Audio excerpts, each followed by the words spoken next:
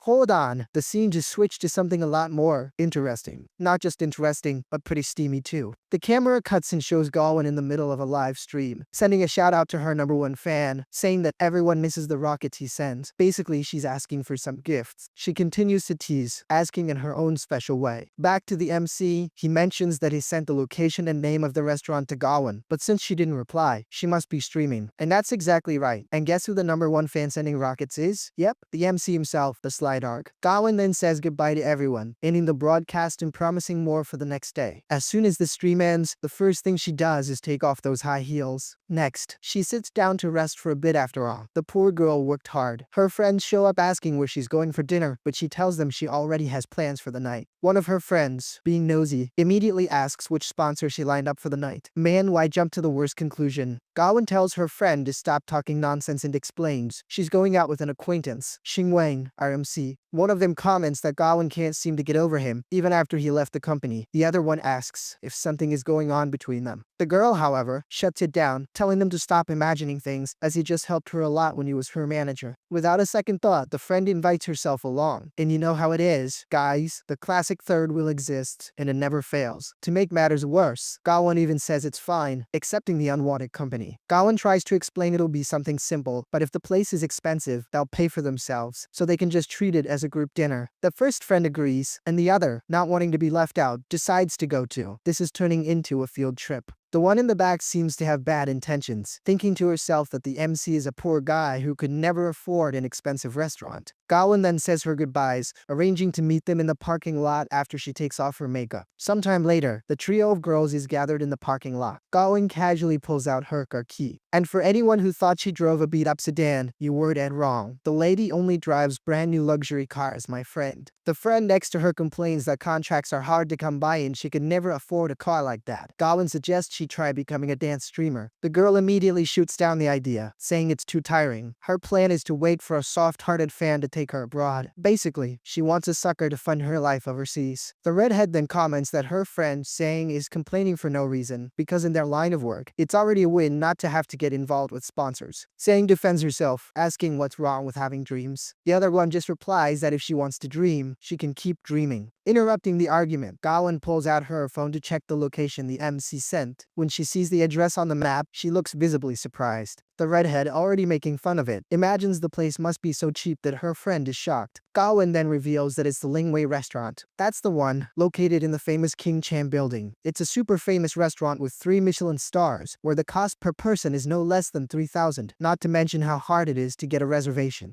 In shock, Sang asks if the location is correct. Could Hanga gotten rich overnight, and is that why he quit? The redhead, skeptical, argues that the restaurant must just be in the same building, but on a less fancy floor. Gwyn scolds her, telling her not to be so quick to judge, because he's not that type of vain person. Determined to find out for sure, they stop dawdling, get in the car to go there and then cover the truth. With that, it's time to floor and hit the road. A short time later, the girls finally arrive at the building's parking garage, arriving with that certain flair, dangerous as always. As soon as the car stops, the 3 of them get out. Still unsure, the friends ask Gwyn to confirm the place. Can you imagine the embarrassment of getting there and having to turn right back around? Gwyn agrees and says she'll call the MC. But the phone rings, and nothing. With a mocking little smile, the redhead immediately blames Gwyn for getting involved with a guy who just wants to show off. Trying to smooth things over, Gwyn comments that maybe Xingwang is just busy. Of course, the redhead doesn't miss the chance to provoke, saying it's obvious he wouldn't answer just to play a prank on her. Sarcastically, she suggests they go up and check for themselves. Without much much of a choice, Gwyn agrees and they head to the elevator. Inside, however, Gwyn is a nervous wreck. She knows that if the MC is really at that restaurant, the bill will be astronomical, and it'll probably fall on her to pay it. Finally, they arrive at the restaurant's imposing door. Discreetly, Gwyn peeks inside, trying to find any sign of the MC. In her head, she can't understand for the life of her why he isn't answering his phone. After all, she's already called several times and so far nothing. At that exact moment, a hostess appears from behind them and asks if they have a reservation. Before Gwyn could answer, the redhead jumps in and says yes. A bit awkwardly, Gwyn informs her that the reservation is probably under the name Hang. The redhead, meanwhile, is loving the confusion, eager to see how Gwyn will get out of this tight spot. To everyone's surprise, the hostess just asks them to follow her, informing them that Mr. Hang has been waiting for quite some time. The redhead, with a look on her face like she just bit into a lemon, can hardly believe it's true. Not understanding a thing, the girls start to follow the employee. As she walks, the redhead glares at Gwyn, agreeing with envy that she's the number one and always comes out on top. In her thoughts, she accuses the MC of being too ambitious,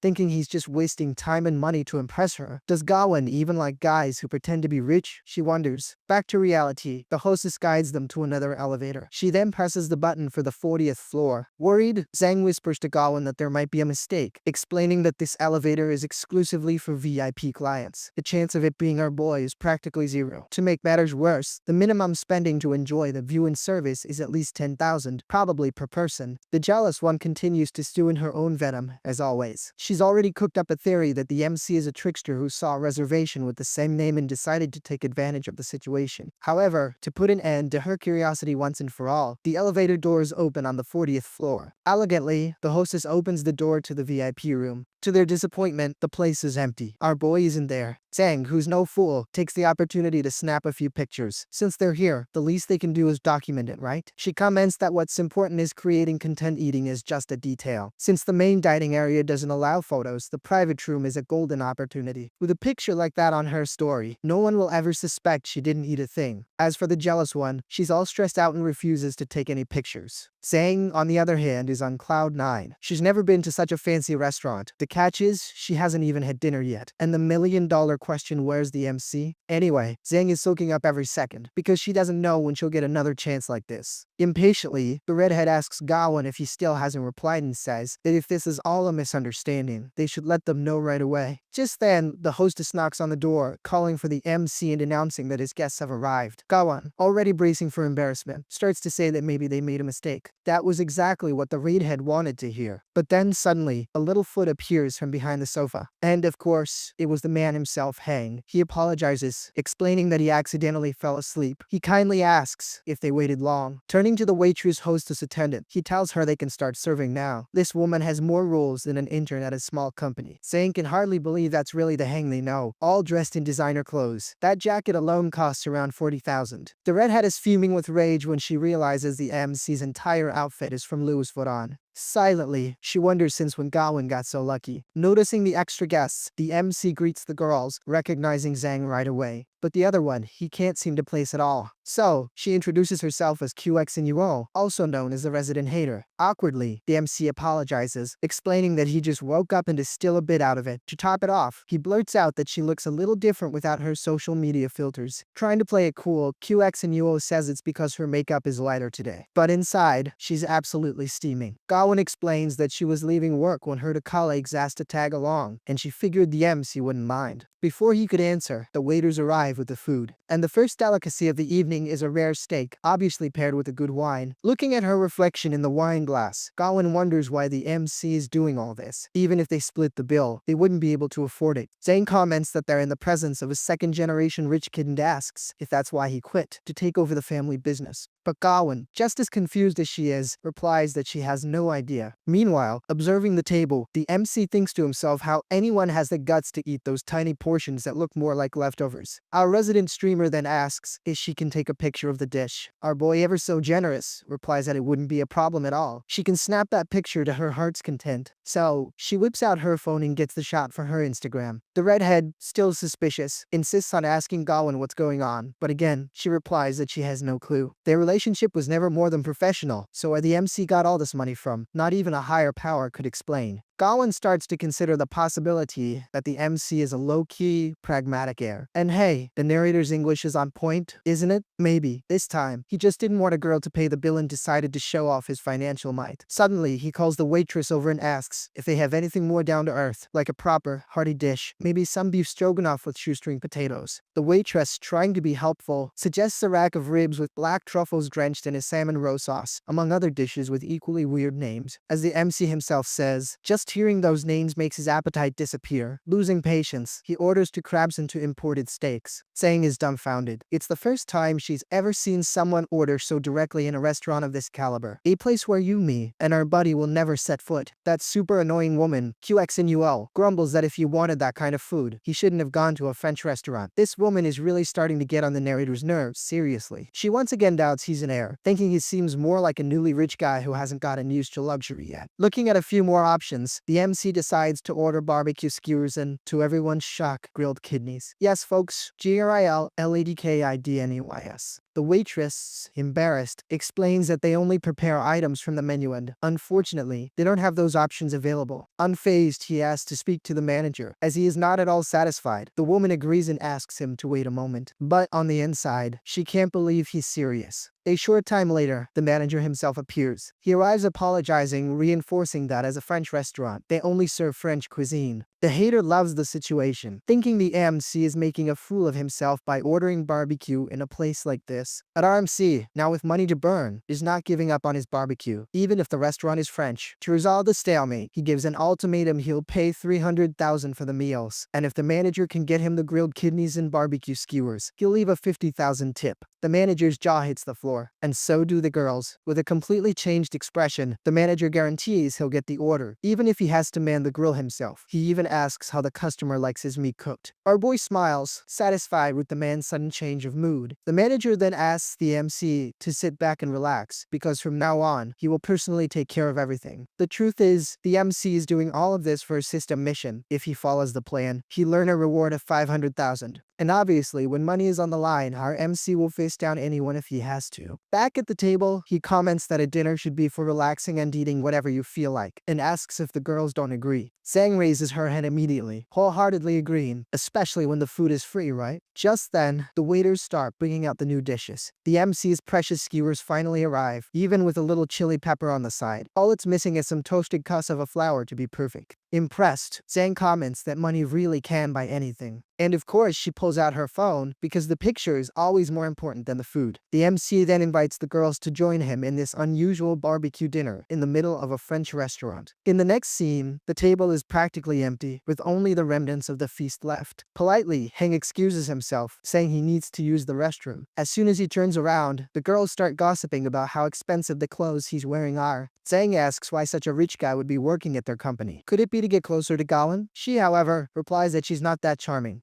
Zhang then concludes that, being a second-generation heir, he probably just wanted to experience a bit of ordinary life. Taking the opportunity, the jealous redhead prods Gwyn, asking if she isn't even a little moved by the situation and if she doesn't like him. On the same vibe, Zhang agrees with the idea. After all, the MC turned out to be a filthy rich guy, super generous, and even treated her to a dinner like that. So, if you stop and think about it. Then the redhead, whose name I've already forgotten because they only said it once, insists that Gwyn is way to calm. She throws out her theory: could it be that her friend already knew about all the money and kept it a secret? That wouldn't be fair. Gwyn, once again, denies everything, explaining that they aren't that close, and because of that, there wasn't even time for any feelings to develop. She reinforces that she has no intentions with our boy and that she had no idea how rich he was until that night. According to her, at the company, he was always professional, modest, and very hardworking, often staying late. Basically, he seemed just like any other regular employee. Not giving up, the redhead asks if Gwyn doesn't think he might just be faking it. And man, this girl is getting annoying, huh? Does she really think the MC isn't rich? The guy just blew a fortune in front of her and she insists it's all an act. How do you even fake that, girl? Where would he get that much money just to pretend? Personally, I prefer Zhang's theory that the MC was actually pretending to be poor. But the redhead, determined to prove her point, decides to investigate to find out if the MC really comes from a rich family. Seeing the scene, Gwyn questions if this is really necessary. After all, he's paying for a super expensive dinner for them, and doubting him like that doesn't seem right at all. However, the redhead thinks Gwyn is being weighed and naive. She reminds her friend that, as a popular streamer, she has a lot of value, and getting close to her would bring him many benefits. In her head, this is exactly how manipulators operate, which would make the whole situation very dangerous. Gwyn, for her part, replies that she has no intention of developing anything for the MC because of his money, which, let's be honest, leaves a little opening for other reasons. But the redhead cuts her off, saying she doesn't need any more talk, just for the others to follow her orders and ideas. Sometime later, the group is already back in the garage. Not just the girls, but the MC is with them too. Meanwhile, Gwyn is hoping the MC isn't bluffing because if he is, she's the one who's going to have to cover the whole bill. Trying to break the ice, Zhang asks the MC if he's dating anyone. Our boy replies that he's not, stating he's been single since birth. Surprised by the answer, Zhang asks if he's being serious. He explains that he's always been very focused on his career, so he's never had time to think about relationships. On the other hand, he actually thinks that was a good thing. Can you imagine grinding all day at work just to come home and get screwed over by a woman? Doesn't sound like a good deal. But the truth is, he just can't get a girlfriend and doesn't want to admit it. Noticing the time, the redhead springs into action. She comments that it's still early and suggests they continue the night at a bar, offering to buy a few drinks. Our boy, of course, likes the idea. Why not go to a bar, right? So, they all get in the car and head to the next destination. Looking in the rearview mirror, Gwyn notices that the MC seems deep in thought. The worst part is that his expression makes her thoughtful too. The MC's thoughts, of course, are about money. Now that he has capital, why not open his own entertainment company? With that goal in mind, meeting some celebrities would be a great idea. Arriving at the bar, the redhead announces that her money is only enough to buy 2 drinks for each of them, as the prices there are pretty steep. She then asks if that's okay with everyone. Obviously, everyone agrees. With everything settled, they enter the bar. Our boy is excited as he never imagined he'd have the privilege of visiting the famous Few Bar, a place frequented by many celebrities. Once inside, the question arises, is this a bar or a nightclub? For sure, that place is anything but a quiet little bar. In the middle of the crowd, the MC feels completely out of place since he's not used to all that commotion. The redhead announces that she'll have a margarita and that the rest can choose whatever they want. One asks for a non-alcoholic drink, the other a pink lady, and the party starts rolling. But our MC's order was still pending. He thinks for a moment, and replies that, for him, anything is fine. At this, the redhead orders him a Long Island iced tea. Zhang immediately finds it strange, asking why she ordered such a strong drink, suspecting she wants to get him drunk to get the truth out of him. The redhead, not paying much mind, just replies that they're in a bar, and a bar is a place for drinking. In the background, we see the crowd going wild. Out of nowhere, the redhead mentions she knows a bartender who makes some special drinks, a bit more expensive, but that she wants to try them. Gwyn scolds her, asking if she doesn't know when to stop, but the other one retorts, saying that if the MC is pretending to be rich, why not teach him a lesson? With her plan in mind, she calls out for Hang, and again, the darn translator decided to change the guy's name. It's different every time. You're killing me, boss. I can't work like this. The redhead fails, as the MC pretends he can't hear her. Finally, he turns and asks if she called him. She then says he looks bored and suggests they played ice. The MC seems interested and asks how to play. All excited, the crazy girl gets up, saying she's going to heat things up. Her little game is pretty simple. If the MC loses, he has to take off a piece of clothing. If he doesn't want to, he pays a forfeit of 10,000 won-s. Faced with the proposal, the MC just smiles. He reminds her that, as a former operations manager, he knows all the information about her, including her skills. He knows she's an expert at dice and asks if her intention is to trick him into spending money. Caught red-handed, she immediately gets defensive. Our boy then backs her into a corner, saying he knows exactly what she's thinking. A simple guy who earned 5,000 a month, with no future and looking poor, is now wearing Louis Vuitton and paying for expensive dinners. She thinks it's all a front. He says he was going to let it slide so as not to expose her, but he realized she saw him as an easy target. But he's not stupid and clearly noticed her looks of disdain. And with that clapback, the system appears again. The notification says that for refusing to fall into the trap and not being played for a fool, he won a whopping 1,899,000. However, he admits he didn't come from a rich family. The redhead, victorious, nudges Gwyn, saying she was right all along. But the MC smiles and tells her not to be hasty, as he's not finished yet. Although he's not from a rich family, our boy has plenty of money. Therefore, he makes a counter-proposal, 300,000 for her to leave there without a single piece of clothing on. So, does she take the deal?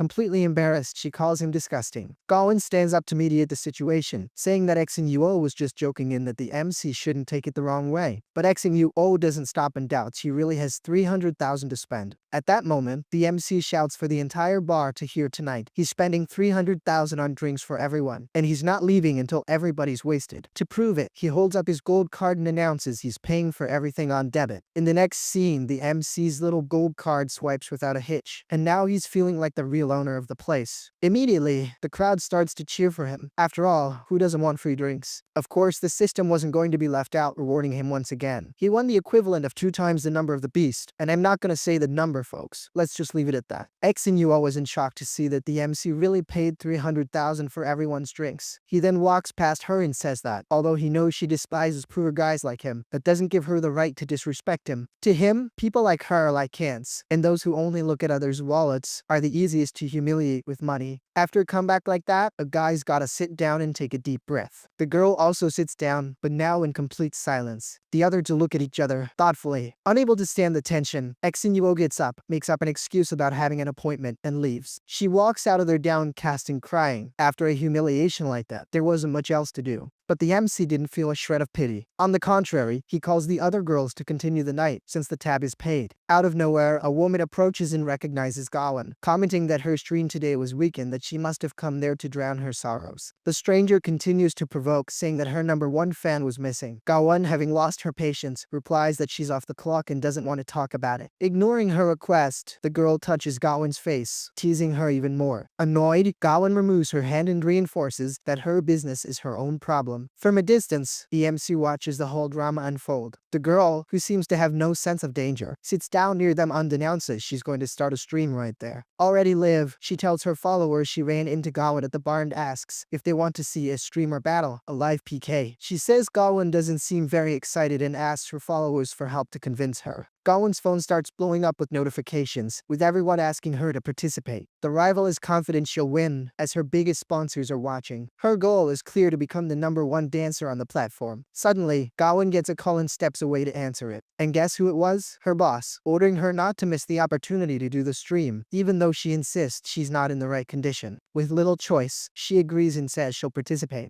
The cheeky girl continues to provoke, announcing on her stream that Gwyn is coming for the battle. She asks if Gwyn is really going to participate, and with little choice, the girl agrees. And with that, the streamer battle begins. Immediately, the two start dancing for their respective audiences. Sang, who is watching the stream closely, notices that the rival is receiving a lot of rockets and yachts, while Gwyn is falling behind. Seeing the advantage, the rival decides to provoke even more to encourage more donations. Gwyn's audience doesn't understand why her performance seems so weak and uninspired. The competition is getting more and more intense. Observing the situation, our boy also takes out his phone and joins the broadcast. He immediately realizes there's a dirty game being played to destabilize Gwyn. The people on the stream also notice that she seems tired and deduce that she was forced to participate. But just when defeat seems certain, a lone rocket appears on the screen. Gwyn is astonished to realize that he has arrived on the stream. Instantly, she perks up, thanks her brother, and promises to try harder. From that point on, a shower of rockets begins to fall non-stop. The rival doesn't like seeing the tables turn one bit. She starts to suspect that Gwyn has some secret donor. Even so, the competition continues at full throttle. The girl, whose name we still don't know, gets stressed seeing the absurd amount of money being spent. Gwyn thanks everyone for the flood of rockets, but even she starts to wonder if it isn't a bit much. On the other side of the screen, the MC questions if there's really a reason to keep this up. And of course, the system pops up again, informing him that for being extravagant beyond comprehension and spending money like water, he's earned another 5 million in rewards. Zhang, seeing the scene, comments that it doesn't make sense because even Gwyn has stopped dancing. But the mysterious donor keeps sending gifts. And as everyone expected, the one behind it all is the MC, mashing the rocket button non-stop. Gwyn, for her part, can no longer believe the surreal number of rockets she's receiving. At that moment, the scene cuts to a WhatsApp group, literally the Big Shots group. One of them says he can't let the situation be in, that he's going to help Shuyi. With one click, he also sends a little rocket. The girl breathes a sigh of relief with the arrival of reinforcements and thanks them for the gifts. She comments that her number 1 fan is very rich, generous, and has even asked her for some private videos. Because of that, she's sure he won't miss the chance to play the hero. But there's one small detail, right, folks? The dude is competing directly with our MC. After receiving so much support, Gwyn's performance does Ionity, and now she's much more energetic. The system, loving to see the MC blow through cash, congratulates him with another 10 million. And with this spectacular comeback, Gwyn is declared the grand champion of the battle. But even with the victory secured, the MC doesn't stop and sends another 1,000 rockets all at once. Faced with this, the system, not having much else to do, just throws another cool million into his account. Gwyn thanks everyone for their support, especially the one who made her the champion. However, she makes an appeal, saying that everyone worked hard for their money and that they shouldn't waste so much of it on her. The humility in her words moves everyone on the stream. As for her opponent, she's seething with rage. All her effort was for nothing, except to make Gwyn even more famous. In addition to fame, Gwyn gained millions in donations on thousands of new viewers. But remembering that the manhwa is about the MC, we go back to him, who thinks it's getting late and decides to go home. Before leaving, however, he addresses Miss Lu, and we finally find out the rival's name. He tells her not to be discouraged, as he found her performance very good and that she is famous and rich donors, so she should keep trying her best. Saying, right behind, comments that the MC's words probably just made the girl even more furious. And yes, she hit the nail on the head. After such a long and emotional night, everyone finally leaves the bar. The scene then shifts to outside. Zhang comments that the rival's plan went down the drain and asks if the others saw the look on her face at the end. She says the night was enlightening, as she got to see the platform's biggest tycoon in action firsthand. But she finds it strange that Gwyn isn't the least bit excited. Gwyn replies that she doesn't feel worthy of so much support, as she's never seen the donor and feels uncomfortable with the absurd amount of money he spends on her. Zhang, ever the pragmatist, says that it doesn't matter and that if it were her, she'd already be getting close to this generous donor. No sooner said than done. She announces she's going to send him a private message. Seconds later, she sends the message, and the MC's phone pings, notifying him that he's received a new message. Hearing the sound, the two of them look back suspiciously. Zhang asks if that isn't the notification from the XIA on his platform and notes the coincidence she just sent a message and he just received one. The whole situation becomes very awkward. The MC asks why they're looking at him like that, stating that it's just a coincidence. He justifies himself, saying that since he just left his job, he's still receiving a lot of messages from the platform and asks them not to get the wrong idea. Gwyn thinks about it. She knows the MC spent a few $100,000, but the person who donated on the stream spent millions. The MC agrees, saying that's exactly it. He has a little money, sure, but spending millions in a few minutes is a bit much. Zhang, still skeptical, says that the donor's name has hang in it, just like the MC's. What if it's him? Trying to change the subject, Gwyn asks where the MC lies, offering him a ride. He declines, saying he lives in the opposite direction and will take a taxi. Suddenly, someone calls out for Gwyn, and it's the MC's sleazy ex-boss. He comments that he found the background of her stream familiar and that, luckily, he managed to find her outside. Gwyn's expression makes it clear she's not at all happy to see him there. Noticing his ex-employee is present, the boss starts to mock the MC, saying he can only be there at Gwyn's invitation since he's broke. Gwyn cuts him off, explaining that, actually, she was the one who depended on him today, as he was the one who paid for dinner and the drinks. With this revelation, the guy is in complete shock. In disbelief, he asks if Gwyn is serious, accusing her of having fallen for the guy and covering up his lies. He says he already knows everything. The bar tab was paid by a mysterious person, so how could the MC have paid for the drinks? Then, the boss comes up with his own theory. The MC is one of those broke guys who use their smooth talk to win over girls and get money out of them. But Zhang intervenes, confirming that it was indeed the MC who paid for all the drinks that night. Annoyed, the manager asks who gave her the right to speak. He turns to Zhang and humiliates her, saying she thinks she's all that just because she has some fans, but that they're all fake, bought by the company. The revelation, of course, leaves the girl in shock, and he continues, stating that the company spent a fortune buying fake followers for her. He calls her useless because she doesn't generate any profit, and says she should learn from Gwyn, who earned millions in a single night. He humiliates Zhang so much that she breaks out in a cold sweat, paralyzed with anger. Then, the creep turns to Gwyn, asking if she hadn't said she wouldn't do any more dance streams. He congratulates her on her excellent work in the money she made for the company, and makes her an offer if she agrees to a few more little things. He can get her a transfer to TV. Leading in to touch her, he reveals that the little thing is just spending a night with him. But before he can lay a finger on her, our MC steps in the way. He tells the manager to show a minimum of respect. The manager mockingly retorts by calling the MC a loser and asking if he's trying to play the hero. He questions if this hero can offer her resources and money. Since the answer is obviously no, he tells the MC to get lost. Faced with the threat, the MC backs down. Gwyn then warns the manager that if he touches her one more time, she will terminate her contract with the company. He laughs, doubting she has the guts to do it. He reminds her that she signed a 5-year contract and that if she terminates it now, she'll have to pay a penalty of 10 million. Can you afford that? He asks. She retorts, saying she earned millions for the company just that night and that with her savings, he shouldn't doubt her ability to pay the penalty. The argument cuts the guy off at the knees. To retaliate, he starts calling her all sorts of names, obviously none of them good. He gets close and says that even if she pays the debt, the company won't leave her alone. After all, no company will let its cash cow go that easily. If she leaves, her name will be put on a blacklist, and she won't be able to work anywhere. But to his surprise, the MC steps in front of her again. In the calmest way possible, he drops the bomb since she can't leave. The solution is simple heal by the entire company. That way, it's not Gwyn who's leaving, it's the manager. Now the manager really felt the impact of that answer. Even so, he tries to keep his composure and with pure mockery, says the MC is impressive. With a cynical little smile, he says he'll be waiting to see it. After all, in his head, how could a broke per nobody buy a company like that? In any case, the manager has been annoyed enough for one night. Without further ado, he simply leaves, fuming. Turns out that Zhang, after the humiliation, is still pretty shaken up. In her mind, the agonizing doubt were all those followers really fake? Her sadness, of course, catches her friend's attention. She starts to wonder if everything was a sham, the money, the donors, the followers, all hired by the company. Gwyn runs to her and, holding her hand, assures her that of course not. She insists that the creep only said that to put her down. Therefore, Zhang shouldn't get upset over the words of that scumbag. From a distance, the MC just watches the scene of friendship.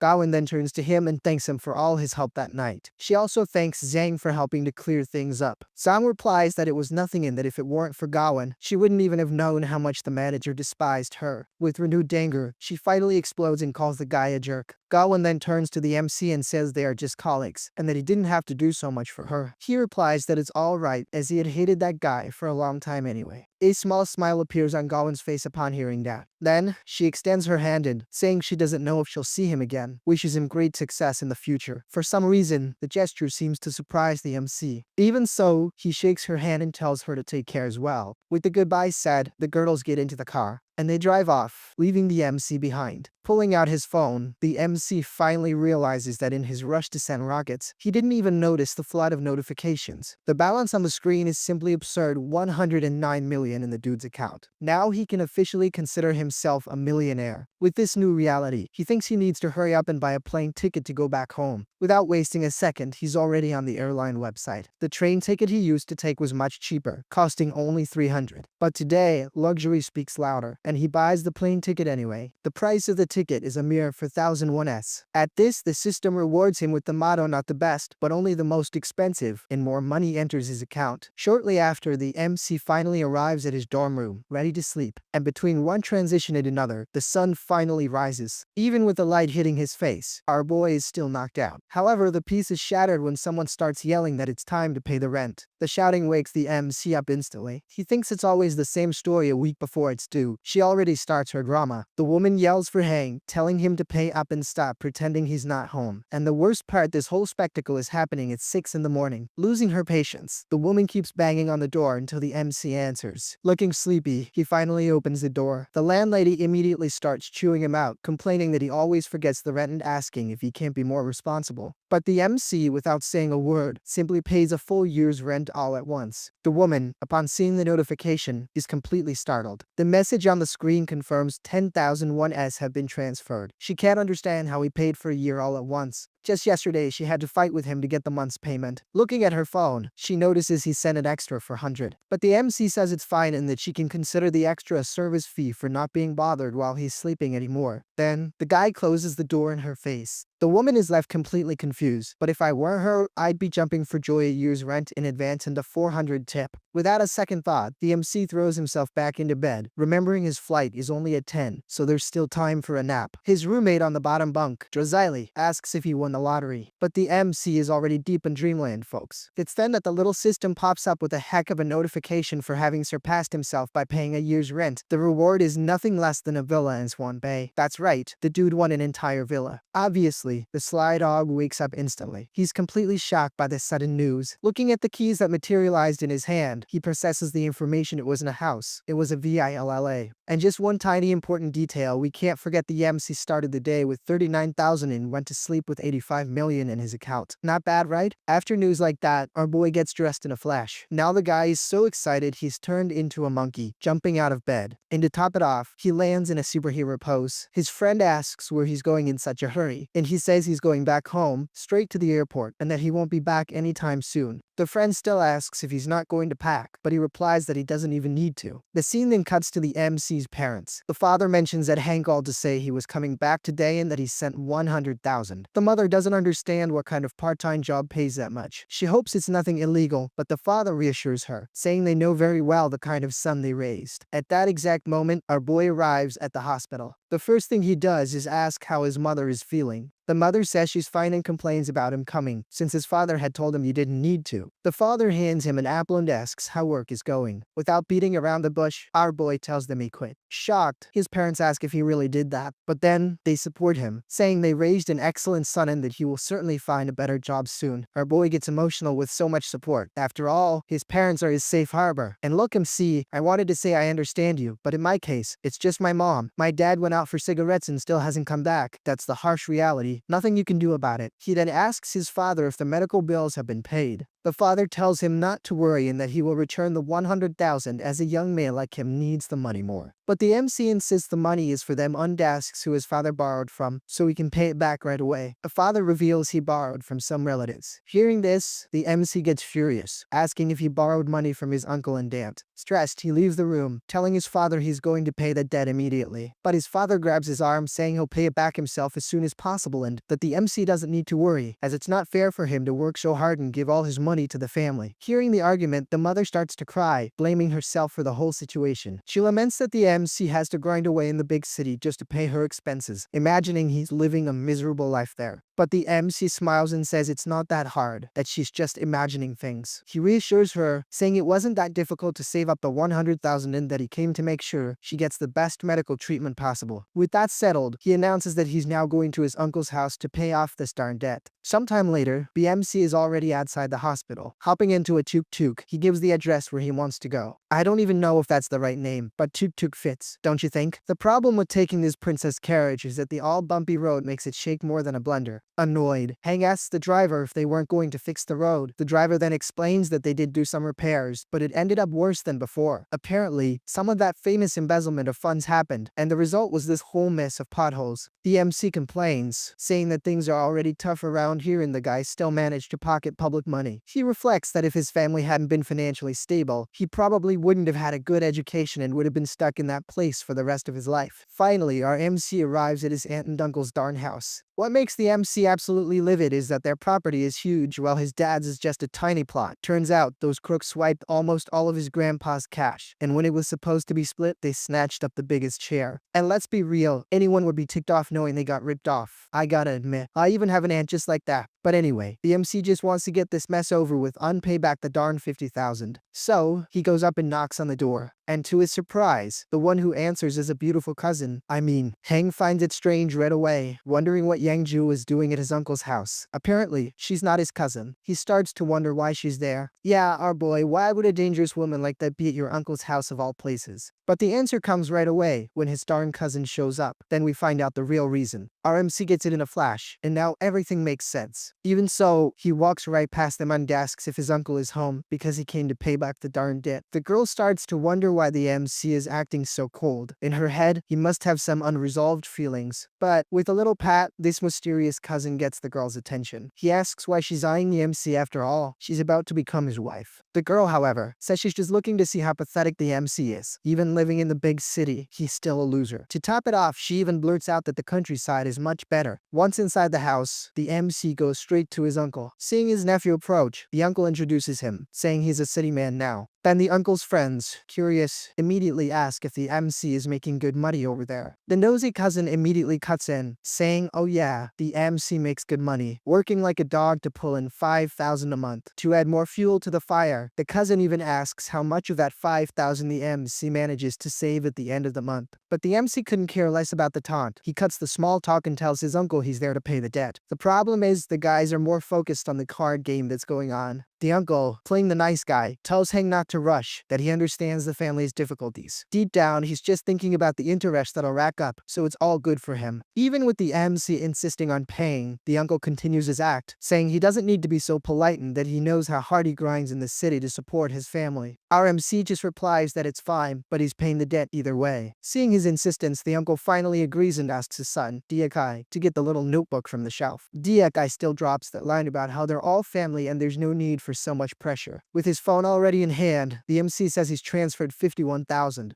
already including the interest his uncle tacked on. Instantly, the uncle grabs his phone to check if the money really came through. Everyone is surprised when he sees that the money was indeed transferred. Shocked, he asks the MC where he got all that cash. Already turning to leave, the MC replies that he got it from working in the city, duh. Diakai immediately assumes that must have been all of the MC's savings and that he's now spent every last penny. Then the girl offers to walk the MC to the door, saying they're family now and he needs to get used to it. The MC just agrees, thinking it's a great idea. The girl gets closer to Hang, saying that they'll be family now and that he doesn't need to be hung up on old feelings, acting like he doesn't know her. She continues her little speech, reminding him that they're childhood friends and that she knows he likes her, but that she's always seen him as a little brother. Hearing all this nonsense, the MC is simply speechless. Our boy then turns around. Him? Like her? He tells her straight up to look in the mirror. And in all honesty, folks, this girl is not on our MC's level, not at all. The girl is outraged, asking if he really said that. The MC lays it all out, asking what she's talking about. Childhood friends. At most, they were acquaintances who played together as kids, but now she acts like she's all that. He adds that he thought she was a better person, but in the end, she's just another gold digger. And he finishes by saying she's good at pretending, but whatever, because it's not his problem anymore. The girl, completely delusional, says she gets it since the MC can't have her. Now he despises her, but she warns him that, in the end, she'll be his sister-in-law, so the past has to stay in the past. Our MC just realizes she's gotten it all completely wrong. But seeing he's already wasted enough time and to avoid turning this into a soap opera, he simply turns and walks away. His attitude, of course, deeply irritates the girl. Angrily, she steps in front of him. She asks who he thinks he is, thinking he's better than everyone just because he was good in school, and she warns him that he's dead wrong. She admits to his face that she looks down on the poor and loves the rich, so what? With his uncle's family, she'll live in a giant house and eat the best of the best, while he'll be rotting in a shoebox in the city. And to make it worse, she hits below the belt, talking about his mom. She says a hospital is a bottomless pit and that it's useless for him to spend 50 or 100,000 because it won't do any good. In the end, she says he should be grateful she's still being polite. The MC, completely fed up, asks if the crazy lady is done with her show. He describes her as someone who lives thinking she's the center of the universe, that everyone is crazy about her, and finishes by saying that not even the frogs in the pond are that delusional. Irritated, the girl points her finger in the MC's face. To end the conversation, he tells her to stop acting like a sicko and take a real look in the mirror to face reality. And as always, the little system pops up. The notification says the MC was as sharp as a razor and made a clean cut. As a reward, he gets an apartment in the city of BIU. The crazy girl keeps pointing and complaining nonstop. Tired of the nonsense, the MC gently takes her hand. Then he turns her finger back at herself and tells her to stop blocking his path. And with that Sigma move, he finally goes on his way. Just then, a car flies past him at high speed. The vehicle ends up splashing mud everywhere. And obviously, it was the slimy cousin behind the wheel. He still plays dumb, saying he didn't even see the MC and apologizes. He brags, saying he's on his way to visit a construction site, where, by the way, he's the big boss now. But since he doesn't have time for inferiors, he says his goodbyes. But not before dropping one last taunt. If the MC needs a job, he just has to look him up, because there are some bricks over there waiting to be carried. With that scene, the MC finally understands why the roads are such a mess. Looks like it's time to serve up a dish of justice for the people. Sometime later, we're in front of the city's construction department. We see a man saying goodbye to the MC, telling him he's welcome to come back for a cup of tea anytime. Our boy says his goodbyes, assuring him that he definitely will. Next up, the system announces that the host has served justice, and as a reward for reporting corruption, he's earned 100 property deeds. The MC is startled, asks how many deeds the system said. Did he hear that right? The system confirms it was 100 deeds, and it even asks if he thought that was too little, explaining that the rewards are based on his actions. Quickly, the MC apologizes, saying he's not blaming the system. The problem is that the system is getting more and more bizarre, and it seems like all the wealth in the world is going to end up in his hands. In the next chapter, the MC is already at the hospital, giving an apple to his mother. Suddenly, a doctor enters, announcing that the surgery was a success and that, since her vitals are normal, he's going to arrange for her discharge. But the MC questions the decision, remembering that the surgery was yesterday and that she should be kept under observation, not discharged so soon. However, the doctor insists that he said what he had to say. She's being discharged. He even asks the nurses to help the patient pack her things. With a fruit knife in his hand, the MC asks what was that he said. His mother, seeing the situation, calls out his name, worried. The doctor, playing dumb, repeats that the patient has recovered and he's going to free up the room for another one. With a thud, Hank slams the knife into the table. The doctor gets worked up, shouting that he has a knife in the hospital and threatening to call security if he doesn't drop it. Seeing the commotion, the MC's mother gets up, saying she'd rather go home so she doesn't spend any more money. The doctor agrees, saying that his mother is the sensible one and that a good son should listen to her. Turning to the nurses, he asks them to make sure everything is cleaned up, as he doesn't want any trace of poverty and bad luck around. Hearing that, the MC gets furious. He tells his mom he needs to step out, and she asks him to be careful and not to cause any trouble, as they are ordinary people. The MC reassures her, telling her not to worry, because he's not going to solve anything using force. In the next scene, the doctor is already in his office, talking on the phone. And guess who this jerk is chatting with? Clearly with that slimy cousin who nobody can stand. But the doctor didn't count on one little detail. Our boy was right outside, listening to everything. He already figured it was a case of bribery, but now he was sure. If they want to play with money, then so be it. He decides to test if money really can make the impossible possible. In the next scene, we're already in the hospital director's office. Hearing a knock on the door, the director says to come in. Seeing that it's Hang, he asks who he is and what he wants. Our boy, very calmly, just replies that he's an ordinary patient. The director, impatiently, tells him to go to the front desk because this isn't the place for that. But then the MC drops the bombshell he's there to donate a building to the hospital. The director, not paying attention, says that's fine. Just go to the front desk and they'll handle it. He's too busy to pay the MC any mind right now. But that's when it hits him and he processes what he heard donate a building. He asks if the MC has any idea how much it costs to donate an entire building. Sizing up the guy's simple clothes, he suspects this is all just a prank. But our boy confirms that he already knows all about it, has looked into the costs, and that it won't be a problem. Then he asks if they can get the process started. In the next chapter, our MC lays it all out, saying he knows the hospital is always swamped, totally packed with barely any room to spare, and that it'd be a game changer to have a dedicated spot for post-op patients. Closing the book, the director admits it's impossible to please everyone and that the lack of beds is a constant complaint. However, he thinks this whole corruption story is a bit of an exaggeration. Then Hang fires back, explaining that he knows the director isn't to blame for the bed shortage. The problem is that some people are taking advantage of the situation to make a dirty buck, saving the few available beds for their special connections. At that moment, the director stands up, already losing his patience, and states that he's been in charge for years, just like the other doctors, and guarantees he's never accepted a single cent in bribes. Then the MC drops a bombshell on him, explaining that his mom was fresh out of surgery and needed to rest. But the doctor just forced her discharge to make room for another patient. To make matters worse, he knows the new guy only had a sprained ankle and was stealing a bed from someone who actually needed it. In disbelief, the corrupt doctor yells that it's all fabrication because even with the ER at full capacity, they would never discharge someone who just had surgery. However, he challenges the MC, saying that if he wants to stick to that little story, he'd better come up with some solid proof. It's at this point that our MC drops the line, "Say no more, my man. Just take this recording and press play." On that recording was the entire compromising conversation between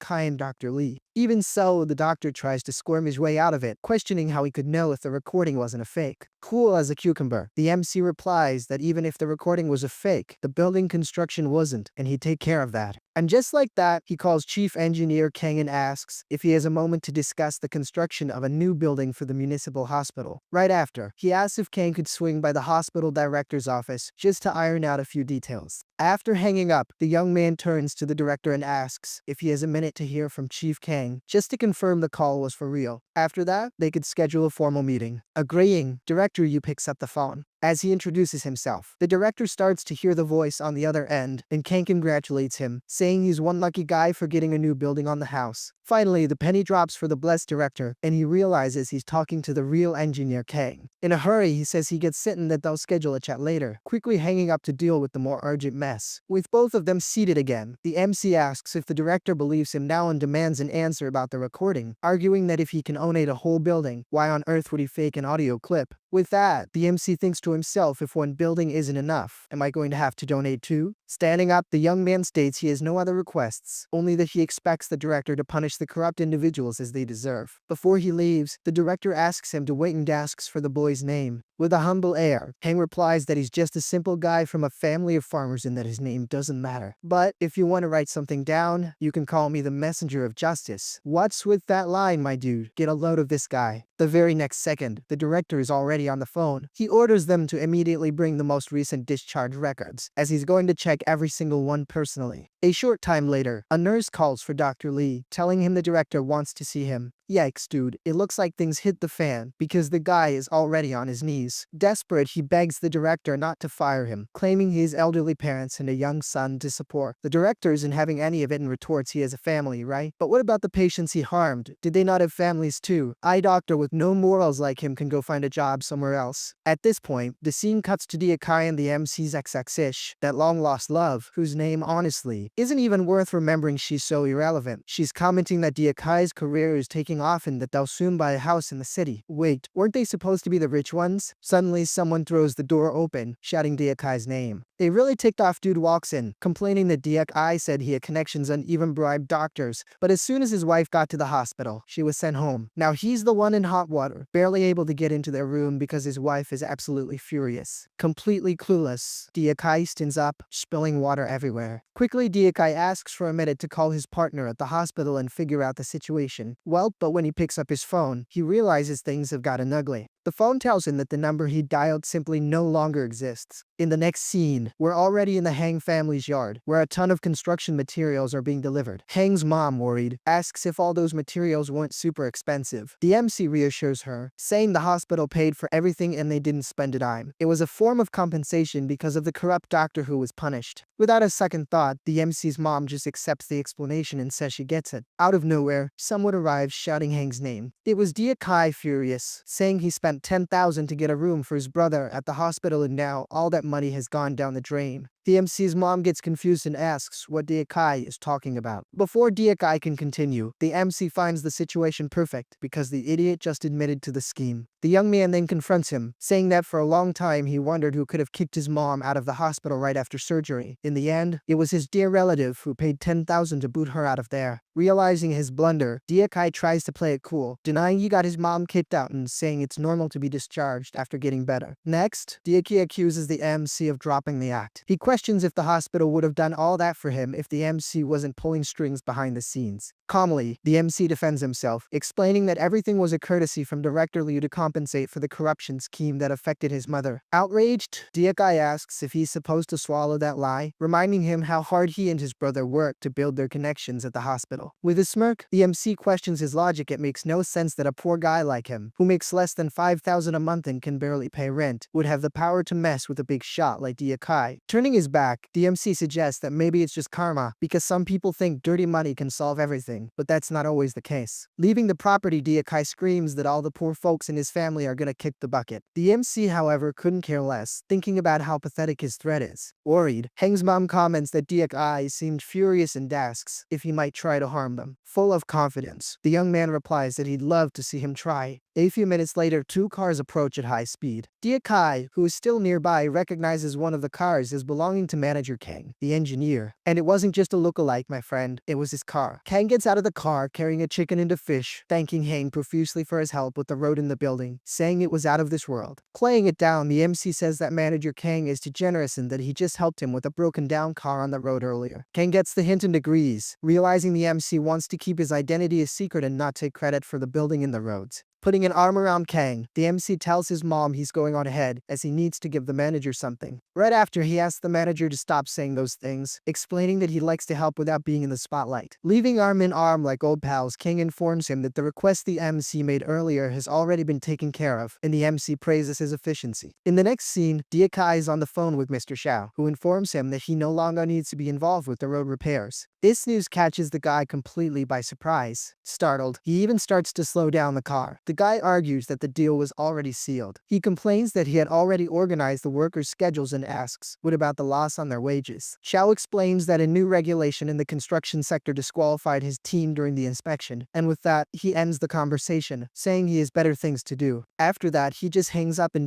Kai's face, not waiting for a reply. The guy realizes in desperation that all his schemes, both at the hospital and with the roads, have gone up in smoke. In his office, Xiao thinks to himself that he had no choice after all. The kid offended the all-powerful manager Kang. In the next chapter, the camera focuses on a bag with 4 packs of cigarettes. Now, whose cigarettes are these? That's asking too much, my friend.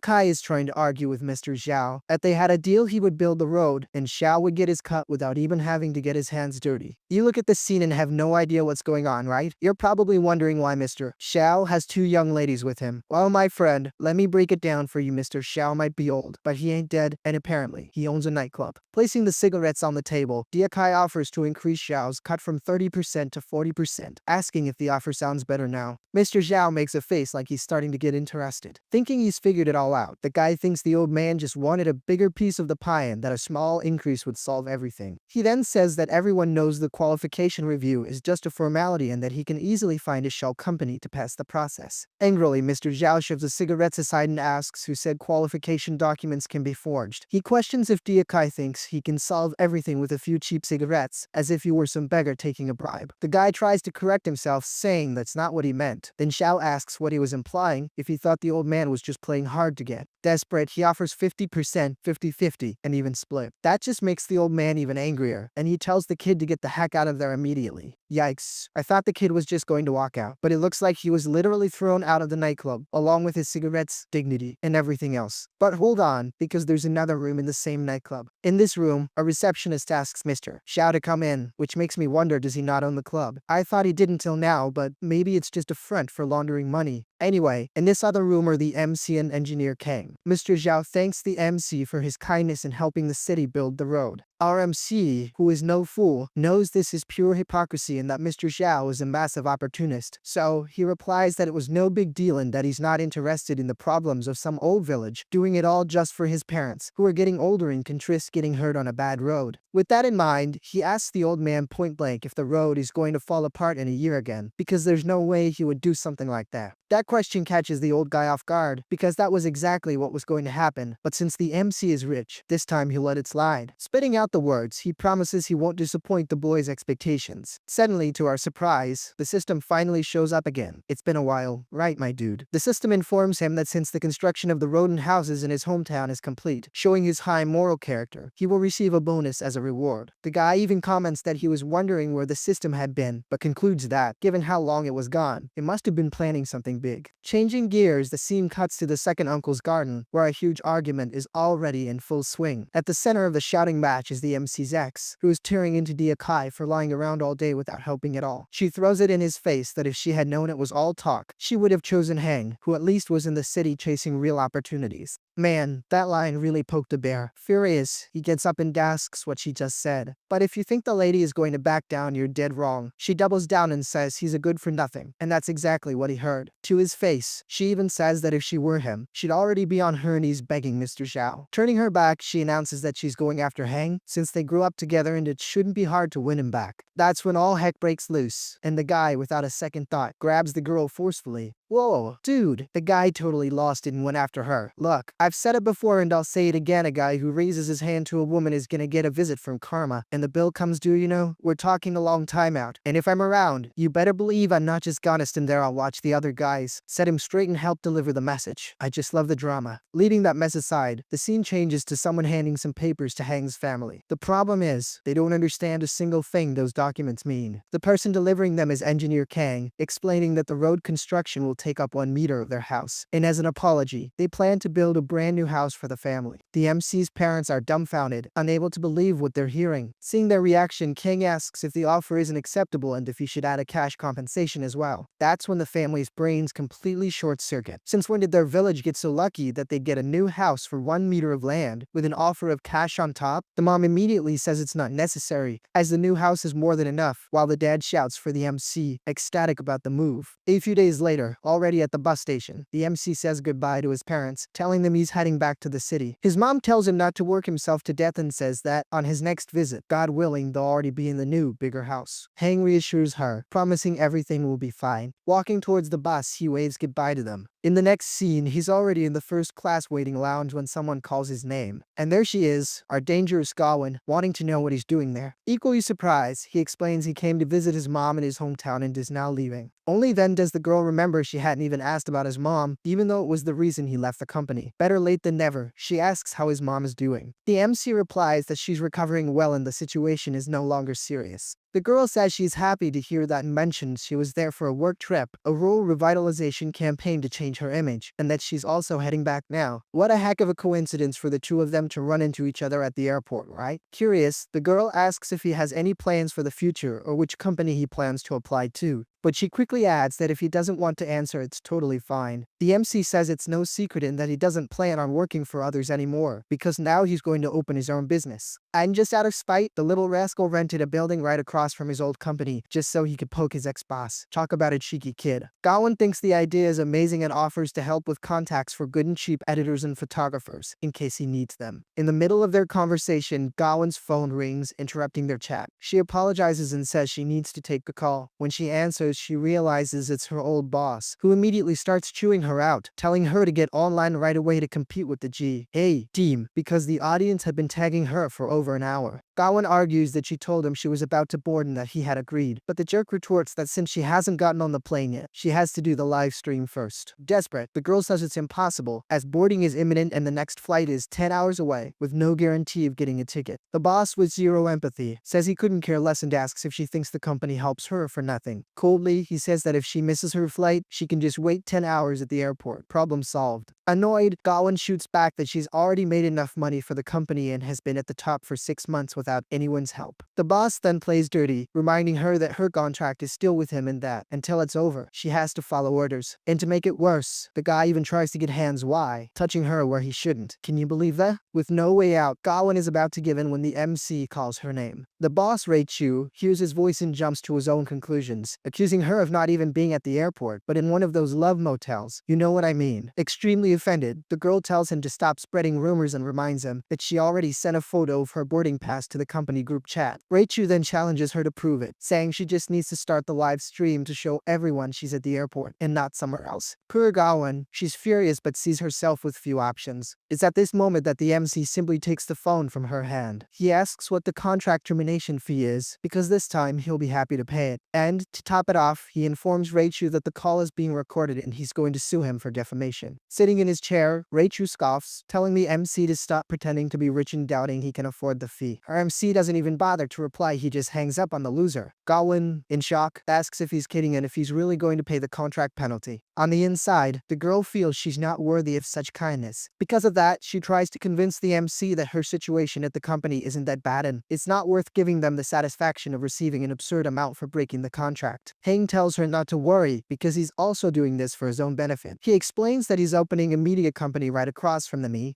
group and needs some familiar faces to get off to a good start. After all, what better way to get recognized than by poaching some talent from the competition? Gwyn is impressed to learn that Hang is creating a company to compete directly with the Mion group. The kid is a real go-getter. Straight to the point, the young man lays out the offer a salary based purely on commission, with half the earnings going to pay off the termination fee. Once it's paid, the split would be 70-30, with 70% for her. Upon hearing those words, Gwyn's face lights up. If the MC isn't a good person, then who is? Seeing her expression, the MC asks if she thought the percentage was too low, and she immediately denies it. On the contrary, she explains that the percentage is extremely high and that he didn't need to help her so much. For a streaming company, a 50% split would already be great, but considering the penalty, something between 20 and 30% would be normal. 70% was basically a dream company. The MC then reveals that Gwyn was the only person who didn't look down on him at the Mion group. That being the case, he was just returning kindness with kindness. Besides, he has a feeling that she's going to make him a lot of money. At that, Gwyn smiles and accepts the offer. Sometime later, they finally arrive in the city. Without wasting any time, the two go straight to the Mion Group headquarters. Our MC comes face to face with that jerk, Raichu. The sleazeball asks Gwyn if she really believes the promises the MC made in that private moment, implying he wasn't thinking straight. He warns her that if she believes him and it's all a lie, her career could go down the drain. The MC interrupts him, telling him to stop stalling and just call the legal department because he didn't come there to argue. The ex-boss stands up and questions if he knows how much Gwyn is worth now and if he can really pay the termination fee. He even admits to hearing that the MC made a little money, but doubts it's enough. And he even gives some unsolicited advice, saying that people who get rich too fast don't know how to manage money and can lose it all just as quickly. He predicts that when the young man ends up in debt, his downfall will be certain. The MC slaps his hand away and drops this gem money is renewable. The more you spend, the more you have.